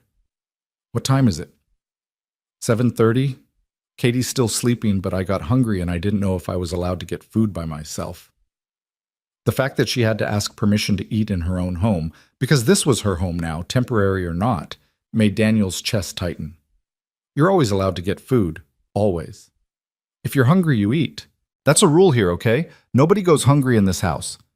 Nora nodded, but her eyes were uncertain, like she was waiting for the catch. There was always a catch with adults. Daniel recognized that look because he'd seen it in Eli's eyes for months after Sarah died. That wariness that came from learning the world wasn't safe, that good things could be ripped away without warning. "Come on," he said, standing and stretching his protesting back. "Let's make breakfast together. You can help." In the kitchen, Daniel assessed their situation with growing concern. The eggs were gone. The bread was gone. The cupboards held exactly 3 cans of soup, a box of pasta, and some stale crackers. His bank account held $73 until his next paycheck in 5 days. He had 4 people to feed and barely enough food for one day, let alone 5. He'd have to get creative. And by creative, he meant swallowing his pride and doing something he'd sworn he'd never do. "Nora, can you wake up Katie and Eli? Tell them we're going on an adventure." 20 minutes later, all 4 of them were in the car heading toward St. Mary's Church on the east side of town. Daniel had driven past their food pantry 100 times over the past 2 years, had seen the signs advertising free groceries for families in need, and had always told himself he wasn't that desperate yet. He had a job. He could provide for his son. Accepting charity meant admitting failure, meant acknowledging that he couldn't handle things on his own. But this wasn't about pride anymore. This was about 3 kids who needed to eat, and Daniel's stubborn refusal to ask for help didn't matter in the face of their empty stomachs. The church parking lot was already half full when they arrived, despite the early hour. Other families stood in line outside the fellowship hall, some looking embarrassed, others resigned, a few openly grateful. Daniel recognized a couple of people from the neighborhood, the single mom from 3 streets over who worked 2 jobs, the elderly veteran who lived alone, the young couple with a newborn baby who'd moved in last month. Poverty had a way of being invisible until you were standing in it yourself. "Why are we here?" Katie asked nervously, pressing close to Daniel's side as they joined the line. "We need groceries, and this is where people go when money's tight. There's no shame in it. Sometimes people need help, and sometimes people are able to give help. That's how communities work." Eli looked uncomfortable. "Dad, I thought you said we were okay. You said—" "I said a lot of things that were more hopeful than honest, buddy. Truth is, we've been struggling since your mom died, and taking in Katie and Nora means we need more resources than I have right now. So we're going to accept some help until I can get back on my feet. Understand?" His son nodded slowly, and Daniel saw him processing this new information, that his father wasn't invincible, that they'd been closer to the edge than Eli had realized, that the illusion of stability Daniel had worked so hard to maintain was just that, an illusion. Inside the fellowship hall, volunteers with kind faces directed them through stations where they could select canned goods, produce, bread, and other staples. Everything was donated, some of it slightly past its prime, but still edible. Daniel filled 2 bags with whatever looked nutritious enough to help Katie and Nora regain their strength. Canned chicken, beans, rice, vegetables, fruit cups, peanut butter, oatmeal. One volunteer, an elderly woman with silver hair and warm eyes, pressed a $20 bill into his hand. "For the little ones," she whispered, "get them something special." Daniel tried to refuse, but she closed his fingers around the money. "I've been where you are, dear. I know what it's like to choose between pride and feeding your children. Choose the children. Always choose the children." He thanked her with a voice that cracked around the edges and herded his small family back to the car, where Katie and Nora were uncharacteristically quiet. "Are we poor?" Nora asked as Daniel loaded the bags into the trunk. He paused, considering how to answer. Sarah would have known what to say. She'd always been better with the emotional stuff, the hard conversations. But Sarah was gone, and Daniel had to fumble through on his own. "Right now, we don't have a lot of money," he said carefully. "But we have enough. We have food. We have a home. We have each other. Some people have less. Some people have more. The important thing is we take care of each other and we accept help when we need it so we can survive to fight another day." Katie's eyes were wet. "Is it because of us? Are you poor because you took us in?" "No," Daniel said firmly. "I was barely making it before I found you. Taking you in didn't break anything that wasn't already cracked. And I'd rather be broke with all of you than comfortable and alone. Money comes and goes. Family stays." "But we're not really family," Nora whispered. "Not legally. Not for real. We're as real as it gets. Blood doesn't make family. Love does. Choice does. Showing up for each other does. And we're doing all of that, so yeah, we're family. The state just needs to catch up and make it official." They spent the rest of the morning unpacking groceries and trying to make the house look presentable for the home inspection Jennifer Walters had scheduled for that afternoon. Daniel cleaned with a fury born of desperation, scrubbing surfaces that were already clean, organizing closets that were already organized. The house was small and shabby, and the roof leaked and the pipes groaned, but it was theirs, and he needed the inspector to see past the poverty to the love underneath. Eli helped without being asked, vacuuming and dusting and even cleaning his room without complaint. Katie and Nora followed them around, uncertain how to help but wanting to contribute. Daniel set them to work folding the clean laundry, a simple task that made them feel useful and gave his racing mind something to focus on besides the million ways this inspection could go wrong. Jennifer Walters arrived at 2 o'clock sharp, carrying a clipboard and wearing an expression that suggested she'd seen every trick people pulled to fake a suitable home. She walked through each room methodically, checking smoke detectors and outlets, inspecting the refrigerator now stocked with food from the pantry, examining the sleeping arrangements Daniel had improvised. The girls would share Eli's room while Eli took the couch until Daniel could afford bunk beds. "The house needs repairs," Jennifer noted, making marks on her forms. "That water stain on the ceiling suggests a roof leak. The heating system is inadequate. Several windows don't close properly." "I know," Daniel said. "I'm working on it. I've been trying to save up for repairs, but I'm not criticizing, Mr. Hayes. I'm documenting. The house is clean, safe, and clearly loved. The children seem comfortable here. Those things matter more than perfect infrastructure." She paused in the living room, looking at the Christmas tree still standing in the corner, lights twinkling even in the afternoon sun. "You kept it up." The girls had never had a real Christmas before. Seemed wrong to take it down. Jennifer's stern expression softened fractionally. She knelt down to where Katie and Nora sat on the couch, putting herself at their eye level. "How are you girls doing? Are you eating enough? Sleeping okay?" Katie nodded. "Daniel takes really good care of us, and Eli shares his room and his toys and everything. We've never had a brother before. It's nice." "Have you been having nightmares?" Both girls exchanged glances. "Sometimes," Nora admitted, "but Daniel comes when we call him, and he stays until we fall back asleep. He doesn't get mad that we wake him up." "That's good. That's what parents are supposed to do." Jennifer stood, making more notes. "I'm going to recommend continued placement. However, you all need to understand that the custody hearing is scheduled for 3 weeks from today. That's when a judge will decide permanent placement. Until then, Mr. Hayes, you're under a microscope. Any problems, any concerns, anything that suggests these children aren't being properly cared for, and they'll be removed immediately. There won't be any problems. I hope you're right, because Nina Whitmore has already hired representation, a lawyer from Blackwell and Associates, her father's firm. They're filing a motion to contest the emergency placement and regain custody. The hearing will determine who wins. Daniel felt ice settle in his stomach. When's the hearing? January 23rd, 9 a.m., County Courthouse. Your attorney will receive official notice, but I wanted to tell you in person, you need to be prepared for what's coming, Mr. Hayes. The Blackwells are connected. They have resources and influence. They're going to come after you hard. Let them come. Jennifer studied him for a long moment. You really mean that, don't you? You're actually willing to fight this battle. These kids are worth fighting for. I hope the judge agrees with you. After Jennifer left, Daniel sat at the kitchen table with his phone and called Marcus Chen, the pro bono attorney who'd agreed to represent him. They spent an hour going over strategy, evidence, potential arguments. Marcus was cautiously optimistic about the videos Mark had provided, but warned that Nina's lawyers would try to discredit them somehow, claim they were taken out of context or edited, or that Mark was lying to cover his own negligence.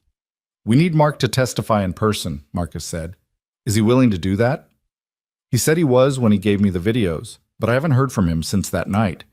I don't know if he's changed his mind or if Nina's gotten to him. We need to find out. A husband's testimony against his own wife carries significant weight, especially when corroborated by video evidence. Without him, this case gets a lot harder. After they hung up, Daniel tried calling the number Mark had used to contact him originally. It rang 5 times and went to voicemail. He left a message asking Mark to call back urgently, then tried again an hour later with the same result. By evening, worry had transformed into full-blown concern. Had Mark changed his mind? Had Nina discovered what he'd done? Had Lawrence Blackwell gotten to him with threats or bribes, or both? The not knowing was worse than bad news would have been. That night, Daniel couldn't sleep despite his exhaustion. He lay on the couch, staring at the ceiling, listening to the house settle around him, his mind spinning through worst-case scenarios. What if Mark refused to testify? What if the judge decided blood ties mattered more than safety? What if the Blackwells' expensive lawyers found some technicality or loophole that invalidated the emergency placement? What if he lost and had to watch Katie and Nora be dragged back to the woman who'd tortured them? Around 2 a.m., he heard soft footsteps in the hallway. Katie appeared in the doorway, clutching the stuffed bear Eli had given her, her face pale in the darkness. Can't sleep? Daniel asked softly. She shook her head and patted over to the couch. Daniel made room and she curled up beside him like a much younger child, seeking comfort from nightmares both past and future. I heard you on the phone earlier, Katie whispered, talking about the hearing, about Aunt Nina fighting to get us back. You weren't supposed to hear that. I know, but I did. And now I can't stop thinking about what happens if the judge says we have to go back to her. What if they don't believe us? What if they think we're lying? Daniel wrapped an arm around her thin shoulders. Then we'll appeal. We'll fight harder.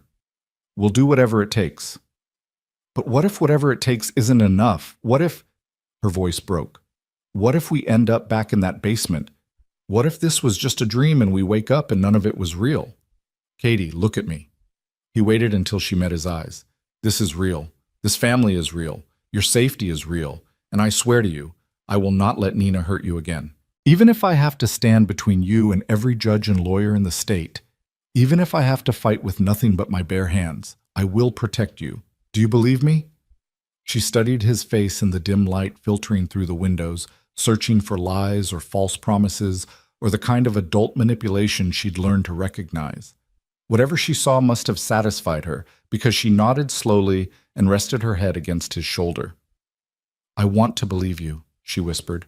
I'm trying really hard to believe you. That's all I can ask. They sat in silence for a while, Katie's breathing gradually evening out as exhaustion won over anxiety. Just as Daniel thought she'd fallen asleep, she spoke again, her voice drowsy. My mom used to say that the universe sends you what you need when you need it most.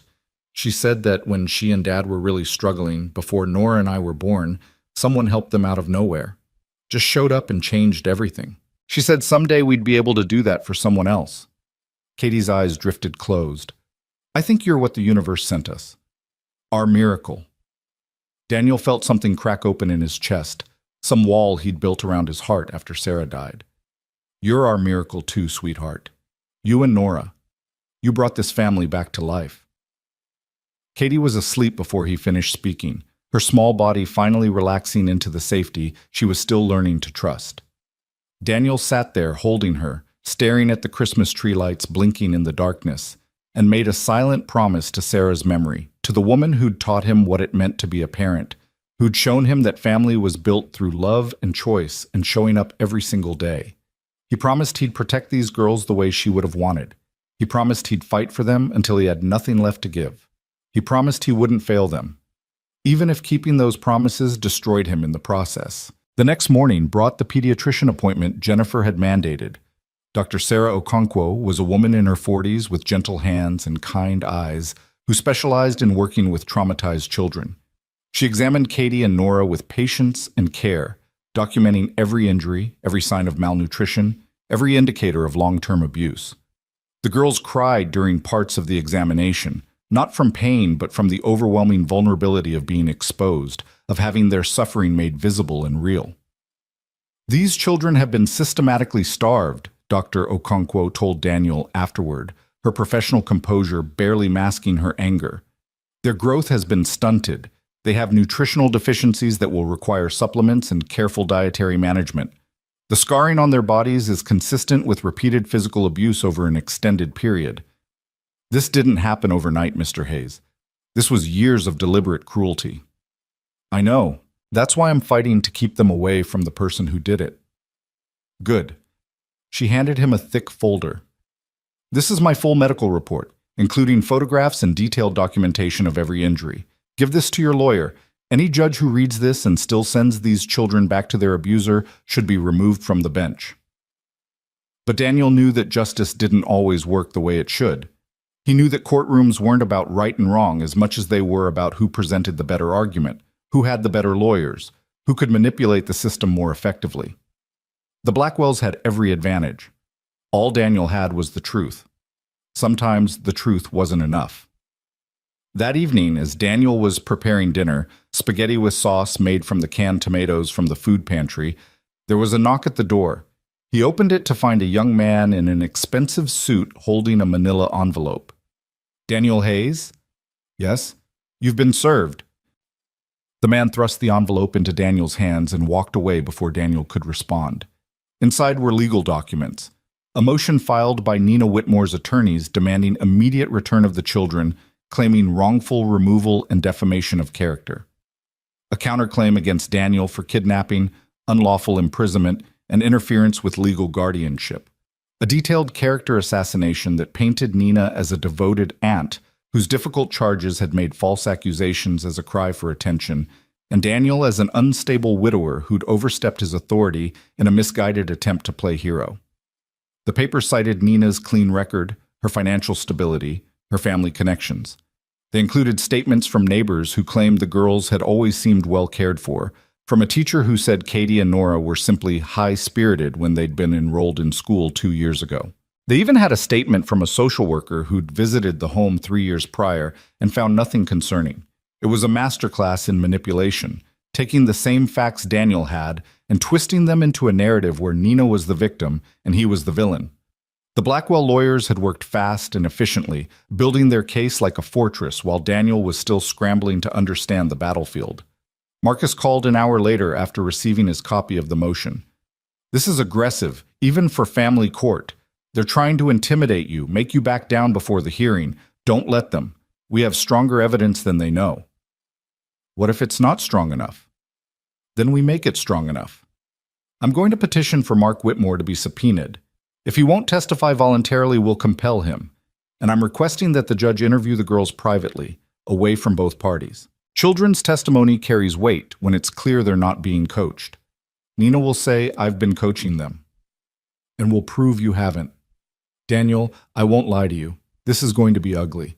They're going to try to destroy your character, question your motives, make it seem like you're the danger here instead of Nina. But we have the videos, we have the medical report. We have 2 little girls whose bodies tell the story even if their words didn't. That truth is powerful. We just have to make sure the judge sees it.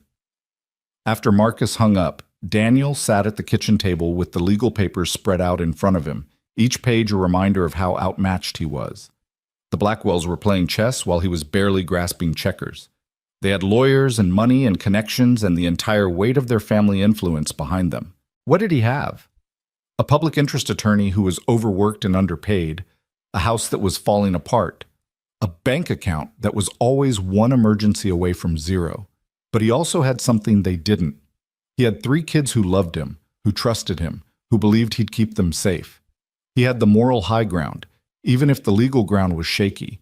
He had the kind of righteous anger that came from watching injustice play out and deciding to stand against it even when standing was dangerous. "Dad?" Eli stood in the kitchen doorway, his face worried. "Are those the papers from Nina's lawyers?" "Yeah." "Are they bad?" Daniel looked at his son, 12 years old and already too familiar with adult problems, already carrying burdens no child should have to carry. He could lie, could say everything was fine, could maintain the illusion of control. Or he could treat Eli like the almost man he was becoming, the partner in this fight who deserved honesty. "They're pretty bad," Daniel admitted. "Nina's fighting hard to get the girls back, and she's got powerful people helping her. It's going to be a tough battle." "But we're going to win, right?" "I don't know, buddy. I hope so. I'm going to do everything I can to make sure we do. But I can't promise you we'll win. The system doesn't always work the way it should."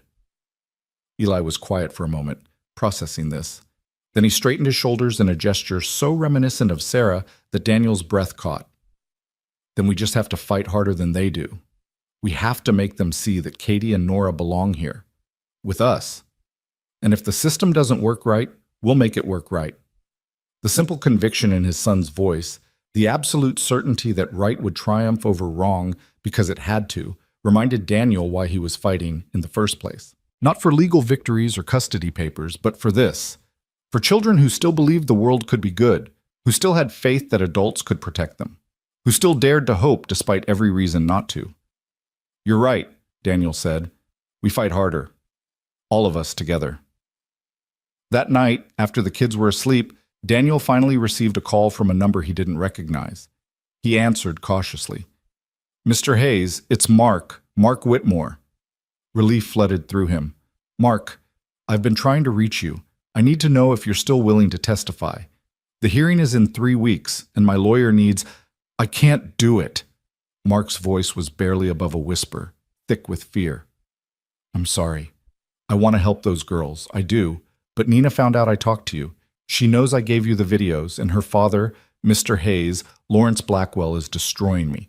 He got me fired from my job. He's somehow frozen our bank accounts. He's threatened to have me arrested for theft of marital property. Those videos I took in my own house. He's claiming they're illegal recordings. His lawyers say if I testify against Nina, they'll bury me in lawsuits until I have nothing left."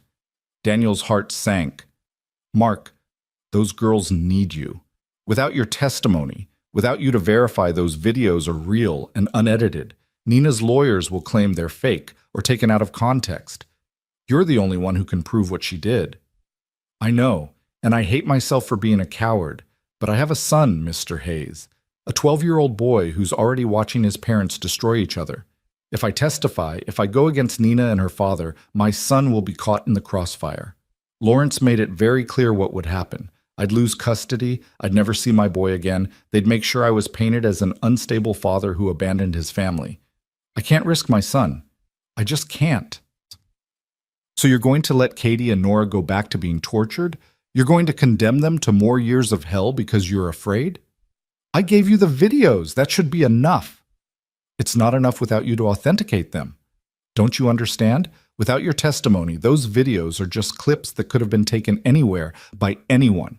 Nina's lawyers will tear them apart, and the judge will have reasonable doubt, and those girls will be sent back to the woman who tried to kill them." Silence on the other end of the line. Daniel could hear Mark breathing, could practically feel his internal struggle through the phone. Finally, Mark spoke, his voice breaking. "I'm sorry. I'm so sorry. I know what this makes me. I know I'm failing them again, but I can't sacrifice my own child to save them. I won't." "Then you're condemning all 3 of them, Katie, Nora, and your son, because you know what Nina is. You know what she's capable of. If she wins custody, if she learns she can get away with this kind of abuse, how long before she turns that cruelty on your boy? How long before he's the one locked in the basement, starved and beaten? You think Lawrence Blackwell's protection will last forever? You think Nina's rage won't eventually find another target? Mark made a sound like a sob. Don't, please don't. You want to protect your son? Testify against Nina? Put her away where she can't hurt anyone else's children, including yours. Be the father your son needs you to be. Be the man who finally did the right thing, even when it was terrifying. I can't. I'm not strong enough. I'm not brave like you. I'm not brave, Daniel said quietly. I'm terrified every single day. Terrified I'll lose these girls. Terrified I'll fail them. Terrified that everything I'm doing won't be enough. But I show up anyway because they need me to. That's all bravery is, Mark. It's being scared and doing the right thing anyway. Another long silence. Then, I need to think about it. I need time. We don't have time. The hearing is in 3 weeks. I know. I need to figure out how to do this without losing everything. If you figure it out, call me. Please, Mark. Those girls' lives are in your hands. Mark hung up without promising anything, and Daniel was left staring at his phone, feeling their strongest piece of evidence slip away like water through his fingers. Without Mark's testimony, the videos lost much of their power. Nina's lawyers would claim they were doctored or staged. The judge might not admit them as evidence at all without proper authentication. They were losing before the battle had even begun. Daniel walked to Eli's room where the girls were sleeping, their small forms curled together under blankets, Katie's arm thrown protectively over Nora, even in sleep. They looked peaceful. They looked safe. They looked like children who'd finally found the sanctuary they'd always deserved. He couldn't let them down. Wouldn't let them down. Even if Mark refused to testify, even if the videos were thrown out, even if every piece of evidence he had crumbled to dust, he'd find another way. He'd fight with whatever weapons remained. He'd stand in that courtroom and tell the truth with such conviction that the judge would have no choice but to believe him. Because the alternative was unthinkable. The alternative was watching Katie and Nora be dragged back to hell while he stood by powerless. The alternative was teaching them that adults couldn't be trusted after all, that promises were just pretty lies, that safety was always temporary and love was always conditional. Daniel refused to let that be their story. Their story was going to have a different ending. It had to. Even if that meant fighting battles he couldn't win, even if it meant facing down an empire built on money and influence and corrupt power, even if it meant risking everything he had left in this world. He'd do it. Some things were worth fighting for, even when the fight seemed hopeless. Some children were worth saving, even when salvation seemed impossible. Some promises had to be kept, even when keeping them might break you completely. Daniel Hayes had made his choice. Now he just had to figure out how to make that choice matter when everything and everyone seemed determined to prove him wrong. The 3 weeks leading up to the custody hearing passed in a blur of sleepless nights and mounting dread. Daniel threw himself into preparation with the desperation of a drowning man, working with Marcus Chen every evening after the kids went to bed, rehearsing testimony, anticipating Nina's lawyers' arguments, building their case brick by fragile brick. But without Mark's testimony, those bricks felt like paper, ready to dissolve the moment Nina's high-powered attorneys applied pressure. Jennifer Walters visited twice more, checking on the girls' adjustment, documenting their progress. Katie had gained 3 pounds. Nora's nightmares were less frequent. Both girls smiled more readily, laughed more easily, were learning slowly to trust that meals would come regularly and adults wouldn't hurt them. Jennifer wrote all of this in her reports, but even she seemed pessimistic about their chances. The judge assigned to your case is Harold Morrison, she told Daniel during her final visit. He's old school, believes strongly in family reunification. He's going to need overwhelming evidence to rule against a biological family member, especially one with the Blackwell name. We have overwhelming evidence, Daniel insisted. The videos, the medical reports, the girl's testimony. Without authentication, those videos might not even be admissible. And children's testimony is notoriously unreliable in family court. Judges know kids can be coached or confused. They'll give more weight to Nina's lawyers when they paint you as an emotionally unstable widower who projected his savior complex onto vulnerable children. Daniel's hands clenched into fists. That's not what happened. I know that. You know that. But the courtroom isn't about truth, Mr. Hayes. It's about what you can prove beyond doubt. And right now there's plenty of room for doubt. The night before the hearing, Daniel couldn't eat. He moved through the evening routine mechanically: dinner, dishes, homework help for Eli, baths for the girls. Katie and Nora were quieter than usual, sensing the tension, understanding that tomorrow would determine their entire future. After they were in bed, after Eli had finally fallen asleep on the couch, Daniel sat alone in the kitchen with a cup of coffee gone cold, staring at his phone and willing Mark to call. The phone remained silent. At midnight, Daniel gave up on sleep entirely and reviewed their case materials one more time. The medical report from Dr. Okonkwo was damning: pages of documentation showing systematic abuse, malnutrition, evidence of long-term trauma. The photographs he'd taken were horrifying in their clarity. Even the timeline they'd constructed showed a pattern of escalating violence that should convince anyone with a conscience. But Nina's counter-arguments were equally thorough. Character witnesses claimed she was a devoted aunt. Financial records showed she'd spent money on the girls: clothes, school supplies, necessities. She had an explanation for every injury. The girls were clumsy, accident-prone, fought with each other. She painted herself as a struggling guardian, doing her best with difficult children who'd been traumatized by their parents' deaths and never properly bonded with her.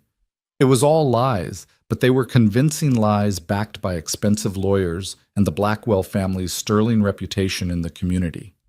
Daniel must have dozed off at the kitchen table because he woke to gentle hands shaking his shoulder. He looked up, disoriented, to find both Katie and Nora standing beside him in their pajamas, their faces grave in the pre-dawn darkness. "We couldn't sleep," Katie said. "We're scared about today." Daniel checked his watch. 4:30 in the morning. The hearing was in 4.5 hours. "Me too, sweetheart." "What if we lose?" Nora's voice was barely audible. "What if the judge makes us go back to Aunt Nina?" He wanted to promise them it wouldn't happen, wanted to give them absolute certainty, but he couldn't lie to them. They'd been lied to enough. "I don't know what will happen today. I wish I could promise you everything will be okay, but I can't. All I can promise is that I'll fight as hard as I possibly can. And no matter what happens in that courtroom, you need to know that you matter.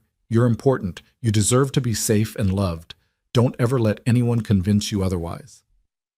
Katie climbed into his lap despite being too big for it, and Nora pressed against his side.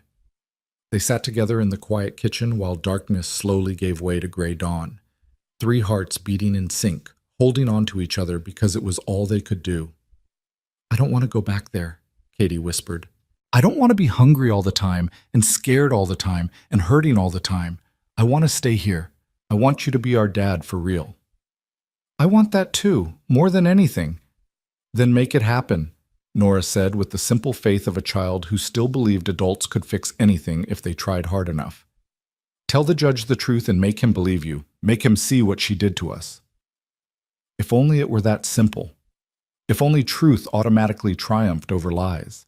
If only justice was as straightforward as right versus wrong. But Daniel nodded and held them tighter, drawing strength from their trust, even as the weight of possibly failing them threatened to crush him completely.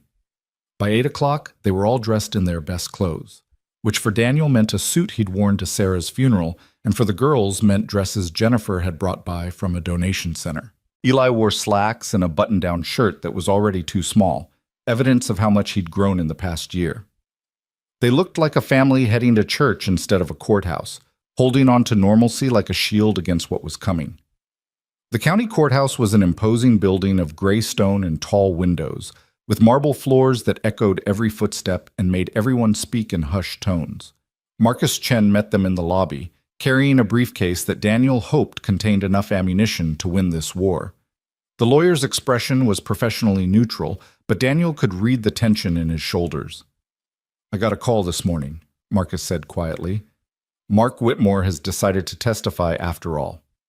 Daniel's heart leaped. "He's coming?" "He'll be here. But there's something you should know. He's bringing his son with him. The boy insisted on coming, apparently. Said he had something to say to the judge." Before Daniel could process this, the courtroom doors opened and they were ushered inside. The room was smaller than Daniel had expected, more intimate somehow, which made it feel even more dangerous.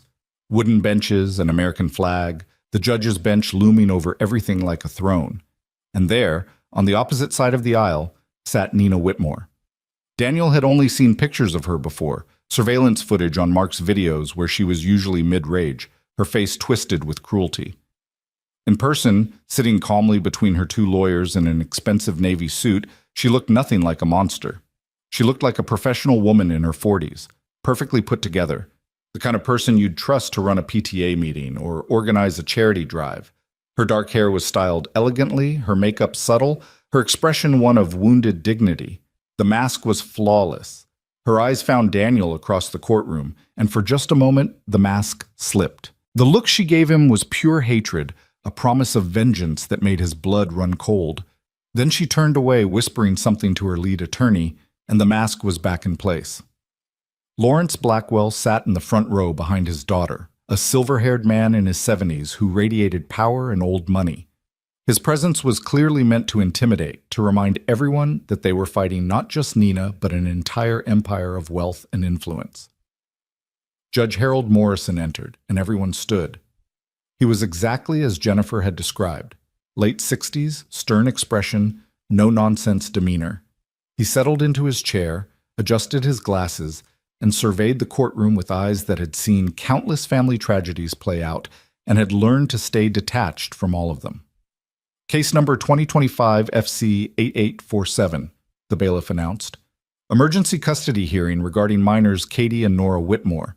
Petitioner Nina Whitmore versus respondent Daniel Hayes. The hearing began with Nina's lawyers going first, as was their right since they were technically the petitioners trying to regain custody. The lead attorney, a sharp-eyed woman named Patricia Thornhill, presented their case with surgical precision. She painted Nina as a devoted aunt who'd taken in her sister's orphaned children and raised them for 4 years despite financial and emotional strain. She produced the character witnesses, neighbors who claimed the girls always seemed well cared for, a pediatrician who'd seen them years ago and found no signs of abuse, the social worker whose brief visit 3 years prior had concluded everything was fine. Your Honor, this is a case of a well-meaning but misguided stranger who overstepped his authority and essentially kidnapped 2 vulnerable children based on unfounded accusations. Mr. Hayes found the girls outside on a cold night and immediately assumed the worst. He never attempted to contact their legal guardian or proper authorities. He simply took them, and he's been holding them ever since under the guise of protection. Patricia's argument was elegant, persuasive, devoid of the actual truth. She made Daniel sound like a dangerous zealot and Nina like a victim of false accusations. When she finished, Judge Morrison looked thoughtful in a way that made Daniel's stomach churn. Then it was Marcus Chen's turn.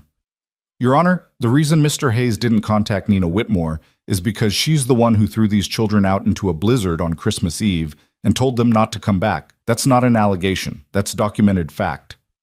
Marcus pulled up Mark's video on a laptop connected to the courtroom screen. This video was taken by Nina Whitmore's husband, Mark Whitmore, in their home on December 23rd. I'd like the court to watch it now.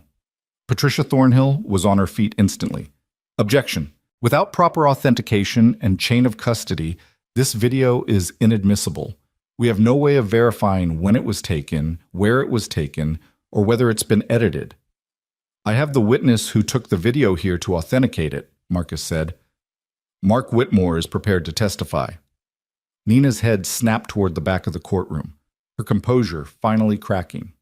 Mark sat in the last row, his face pale but determined, and beside him sat a boy about Eli's age with his father's eyes and his mother's dark hair. The boy stared at his mother with an expression that was equal parts fear and resolution. Judge Morrison considered. I'll allow preliminary viewing pending authentication. Proceed. The video played on the screen, Nina's voice filling the courtroom with its casual cruelty. Every word was a knife, every threat a damning piece of evidence. The lawyers, the judge, even the bailiff watched in growing horror as Nina berated 2 small children and then literally told them to leave her house and freeze to death for all she cared. When the video ended, the silence in the courtroom was deafening. Your Honor, I have 46 more videos like this one, Marcus said quietly, documenting 4 years of systematic abuse, but I think this one makes the point clearly enough. Nina Whitmore is not a devoted aunt. She's an abuser who finally went too far, and Mr. Hayes saved these children's lives. Patricia Thornhill recovered quickly, switching tactics. Your Honor, even if we accept this video as genuine, which we don't, it shows a single moment of frustration after years of caring for difficult children. Every parent has moments they're not proud of. This doesn't constitute a pattern of abuse. I have medical records, Marcus countered. Detailed documentation from Dr. Sarah Okonkwo showing malnutrition, evidence of repeated physical abuse, scarring consistent with long-term torture. These children were being systematically starved and beaten. The medical evidence doesn't lie. Back and forth they went, arguments and counter-arguments, each side trying to shape the narrative. But Daniel could see the judge's expression shifting, could see doubt creeping into his stern features as the weight of evidence accumulated. The medical reports were particularly damning. Even Nina's expensive lawyers couldn't explain away the malnutrition, the healed fractures that had never been properly treated, the psychological trauma. Then Marcus called his first witness. The state calls Mark Whitmore. Mark walked to the witness stand on shaking legs.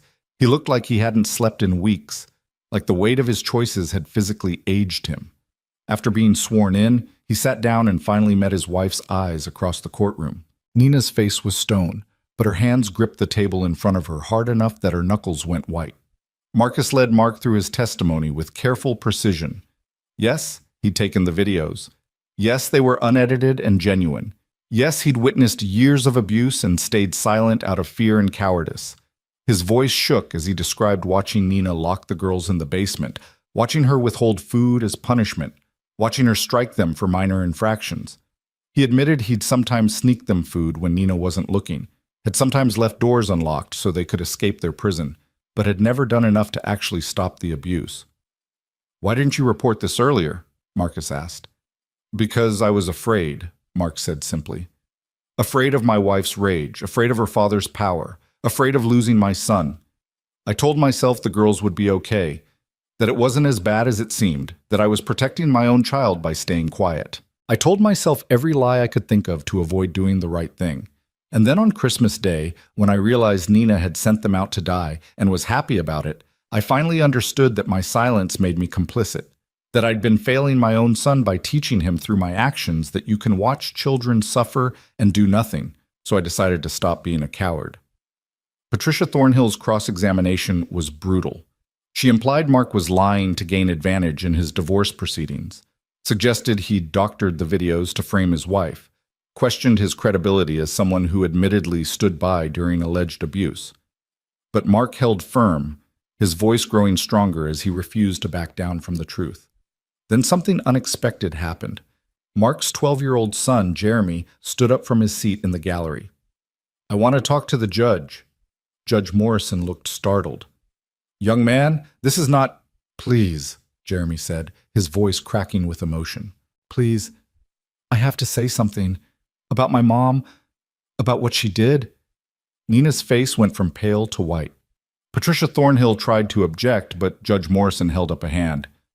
"Approach the bench, son." Jeremy walked forward on trembling legs, and suddenly Daniel understood why Mark had brought him. This wasn't just about Katie and Nora anymore. This was about all the children in Nina's orbit, about breaking the cycle of abuse before it spread further. Judge Morrison spoke to Jeremy gently. "What's your name?" "Jeremy Whitmore, sir. Nina's my mom." "And you want to tell me something about this case?" "Yes, sir. About what my dad said. It's all true. My mom did those things to Katie and Nora. I saw it happen, but nobody's talked about what she did to me." The courtroom went absolutely still. "What did she do to you, Jeremy?" the judge asked quietly. Jeremy's voice was barely above a whisper, but in the silent courtroom, every word rang clear. "She didn't hit me or lock me in the basement like she did to them. But she was mean, really mean. She'd tell me I was stupid or worthless. She'd take away my food if I made her mad. She'd lock me in my room for hours if I didn't do exactly what she wanted. And she told me that if I ever told anyone, she'd do to me what she did to Katie and Nora. That I'd end up in the basement too. So I stayed quiet and tried to be perfect so she wouldn't hurt me." Tears streamed down the boy's face. "When Katie and Nora disappeared, I heard my mom laugh about it. She said they'd probably frozen to death and good riddance. That's when I knew I had to tell someone, Because if she could be happy about two little kids dying, then she's not a good person. She's not a good mom. And I don't want to live with her anymore. I want to live with my dad, where it's safe. Nina surged to her feet. That's not true. Jeremy, honey, you know that's not... Sit down, Ms. Whitmore. Judge Morrison's voice cracked like a whip. Nina sank back into her chair, her perfect mask finally shattered, her face twisted with rage and panic in equal measure. The judge turned back to Jeremy. That was very brave, son. Very brave. You can return to your seat. As Jeremy walked back to his father, Mark reached out and pulled his boy close, both of them crying now. Daniel felt Eli's hand slip into his, felt Katie and Nora pressing against his sides from where they sat in the row behind him. His own vision was blurry with tears he didn't bother to hide. Judge Morrison looked at Nina Whitmore with an expression of pure disgust. "Counselor," he said to Patricia Thornhill, "does your client have anything to say in her defense? Because right now I'm having a very hard time seeing any reason why these children should be returned to her care." Patricia conferred with Nina in urgent whispers. Lawrence Blackwell leaned forward, clearly trying to coach his daughter, but the damage was done. Jeremy's testimony had broken open the case in a way no amount of legal maneuvering could repair. A child had looked at his own mother and chosen truth over fear, safety over blood. Finally, Patricia stood. "Your Honor, my client maintains her innocence and requests time to gather evidence refuting these allegations. This is clearly a coordinated attack by her estranged husband and... Enough." The judge's voice was tired. "I've heard enough. I've seen the videos, reviewed the medical evidence, and listened to testimony from 3 children who all describe the same pattern of abuse. This isn't a he said, she said situation. This is overwhelming evidence of child endangerment, abuse, and neglect." He turned his attention to Daniel.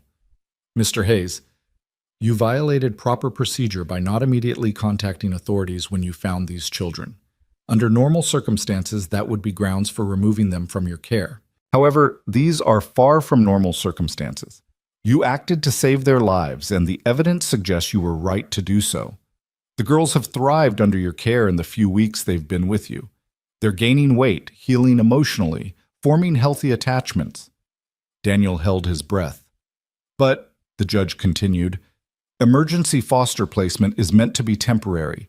The question before this court is what happens next. Ms. Walters, what is the state's recommendation?" Jennifer Walters stood from where she'd been sitting behind Marcus.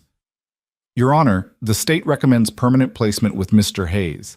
He's completed all required training, passed background checks, and demonstrated his ability to provide a safe, stable home. The girls have explicitly stated they wish to remain with him, and separating them at this point would cause additional trauma. We support Mr. Hayes' petition for permanent custody."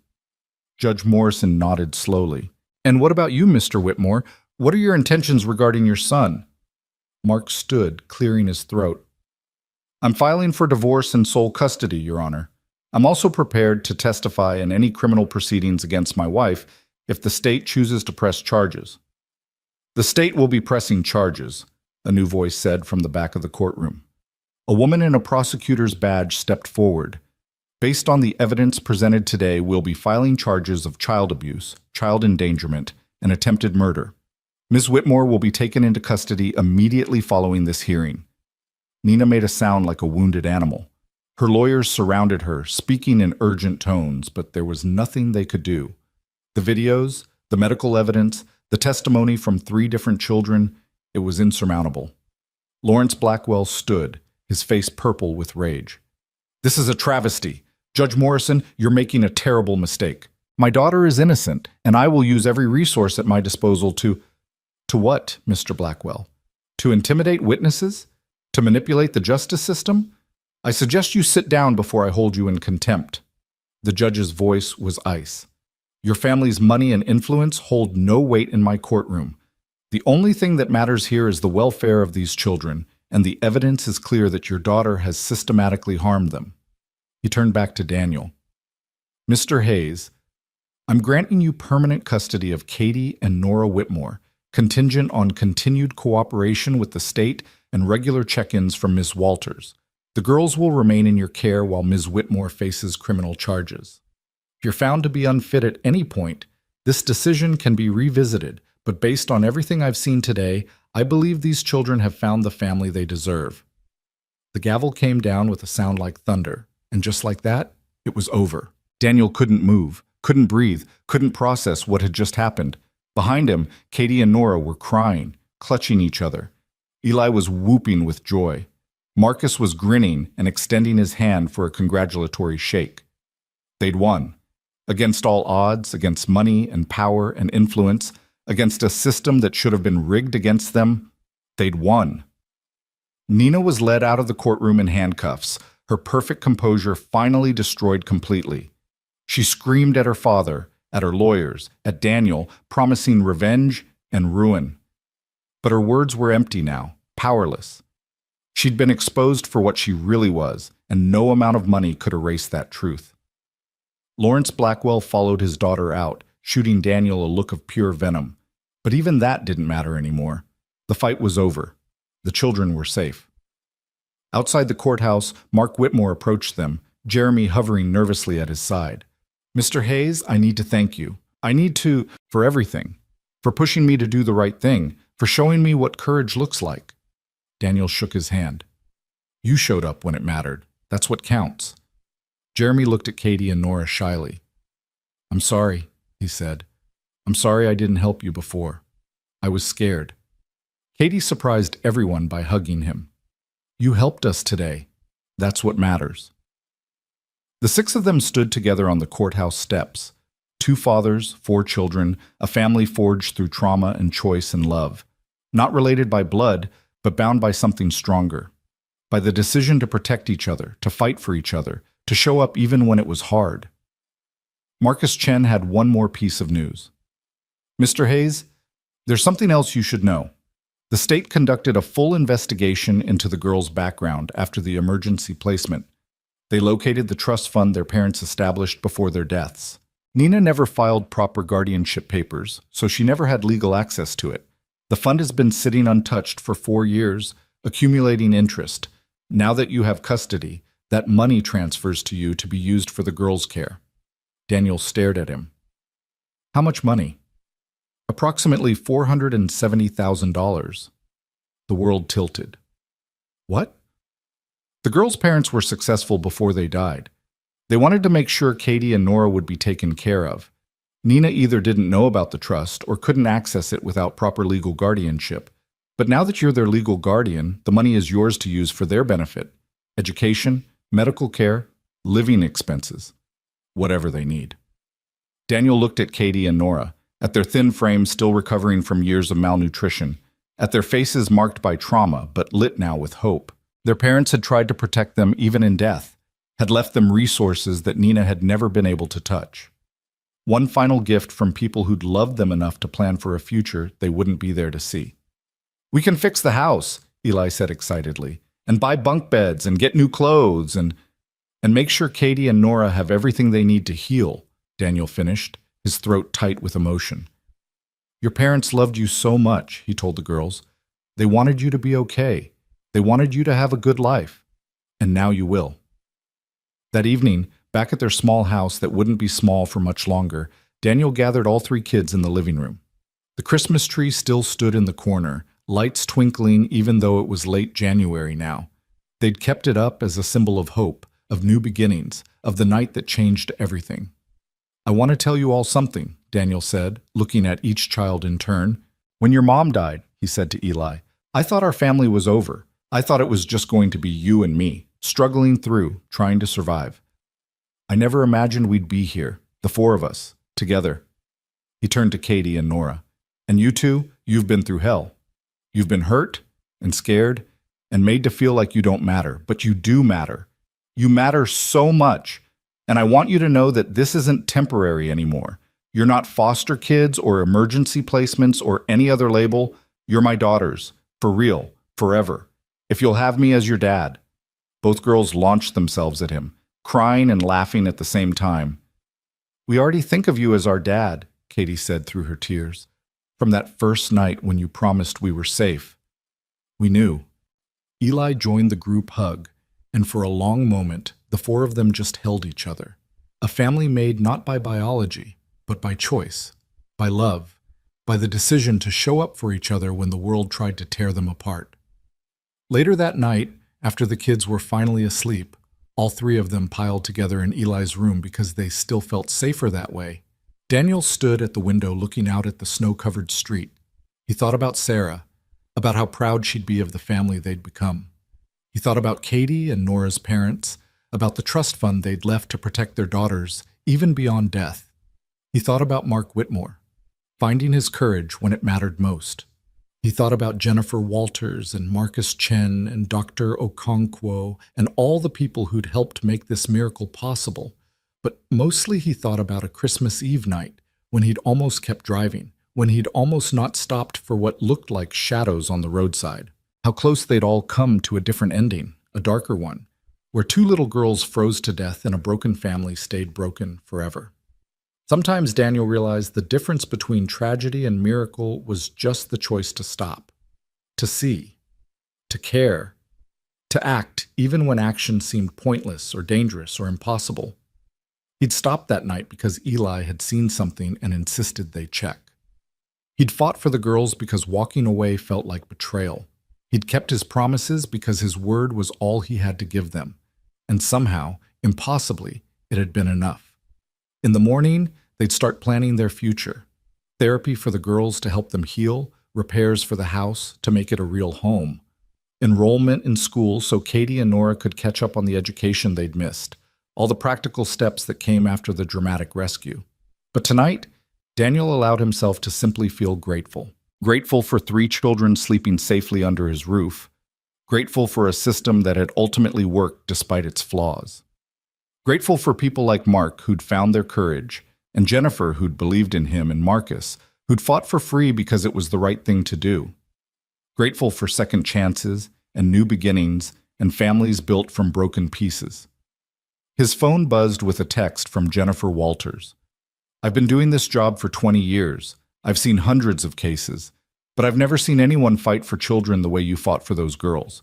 You didn't just save their lives. You gave them back their childhood, their future, their ability to trust. That's the real miracle here. Thank you for reminding me why I do this work." Daniel read the message 3 times, letting the words sink in. He hadn't thought of himself as a hero or a miracle worker. He'd just been a man who'd stumbled across children in need and couldn't bring himself to walk away. But maybe that's all heroism really was. Ordinary people making the choice to do extraordinary things when the moment demanded it. He walked down the hall to check on the kids one more time before trying to sleep. In Eli's room, all 3 of them were tangled together like puppies, blankets kicked off despite the cold, lost in the kind of deep, peaceful sleep that only came when you finally felt safe. Katie's arm was thrown over Nora's shoulders. Nora's hand clutched the stuffed bear Eli had given her. Eli sprawled on his back, mouth open, completely at peace.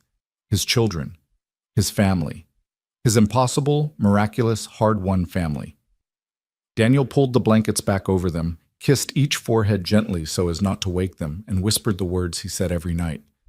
"Sweet dreams. You're safe. You're loved. You're home."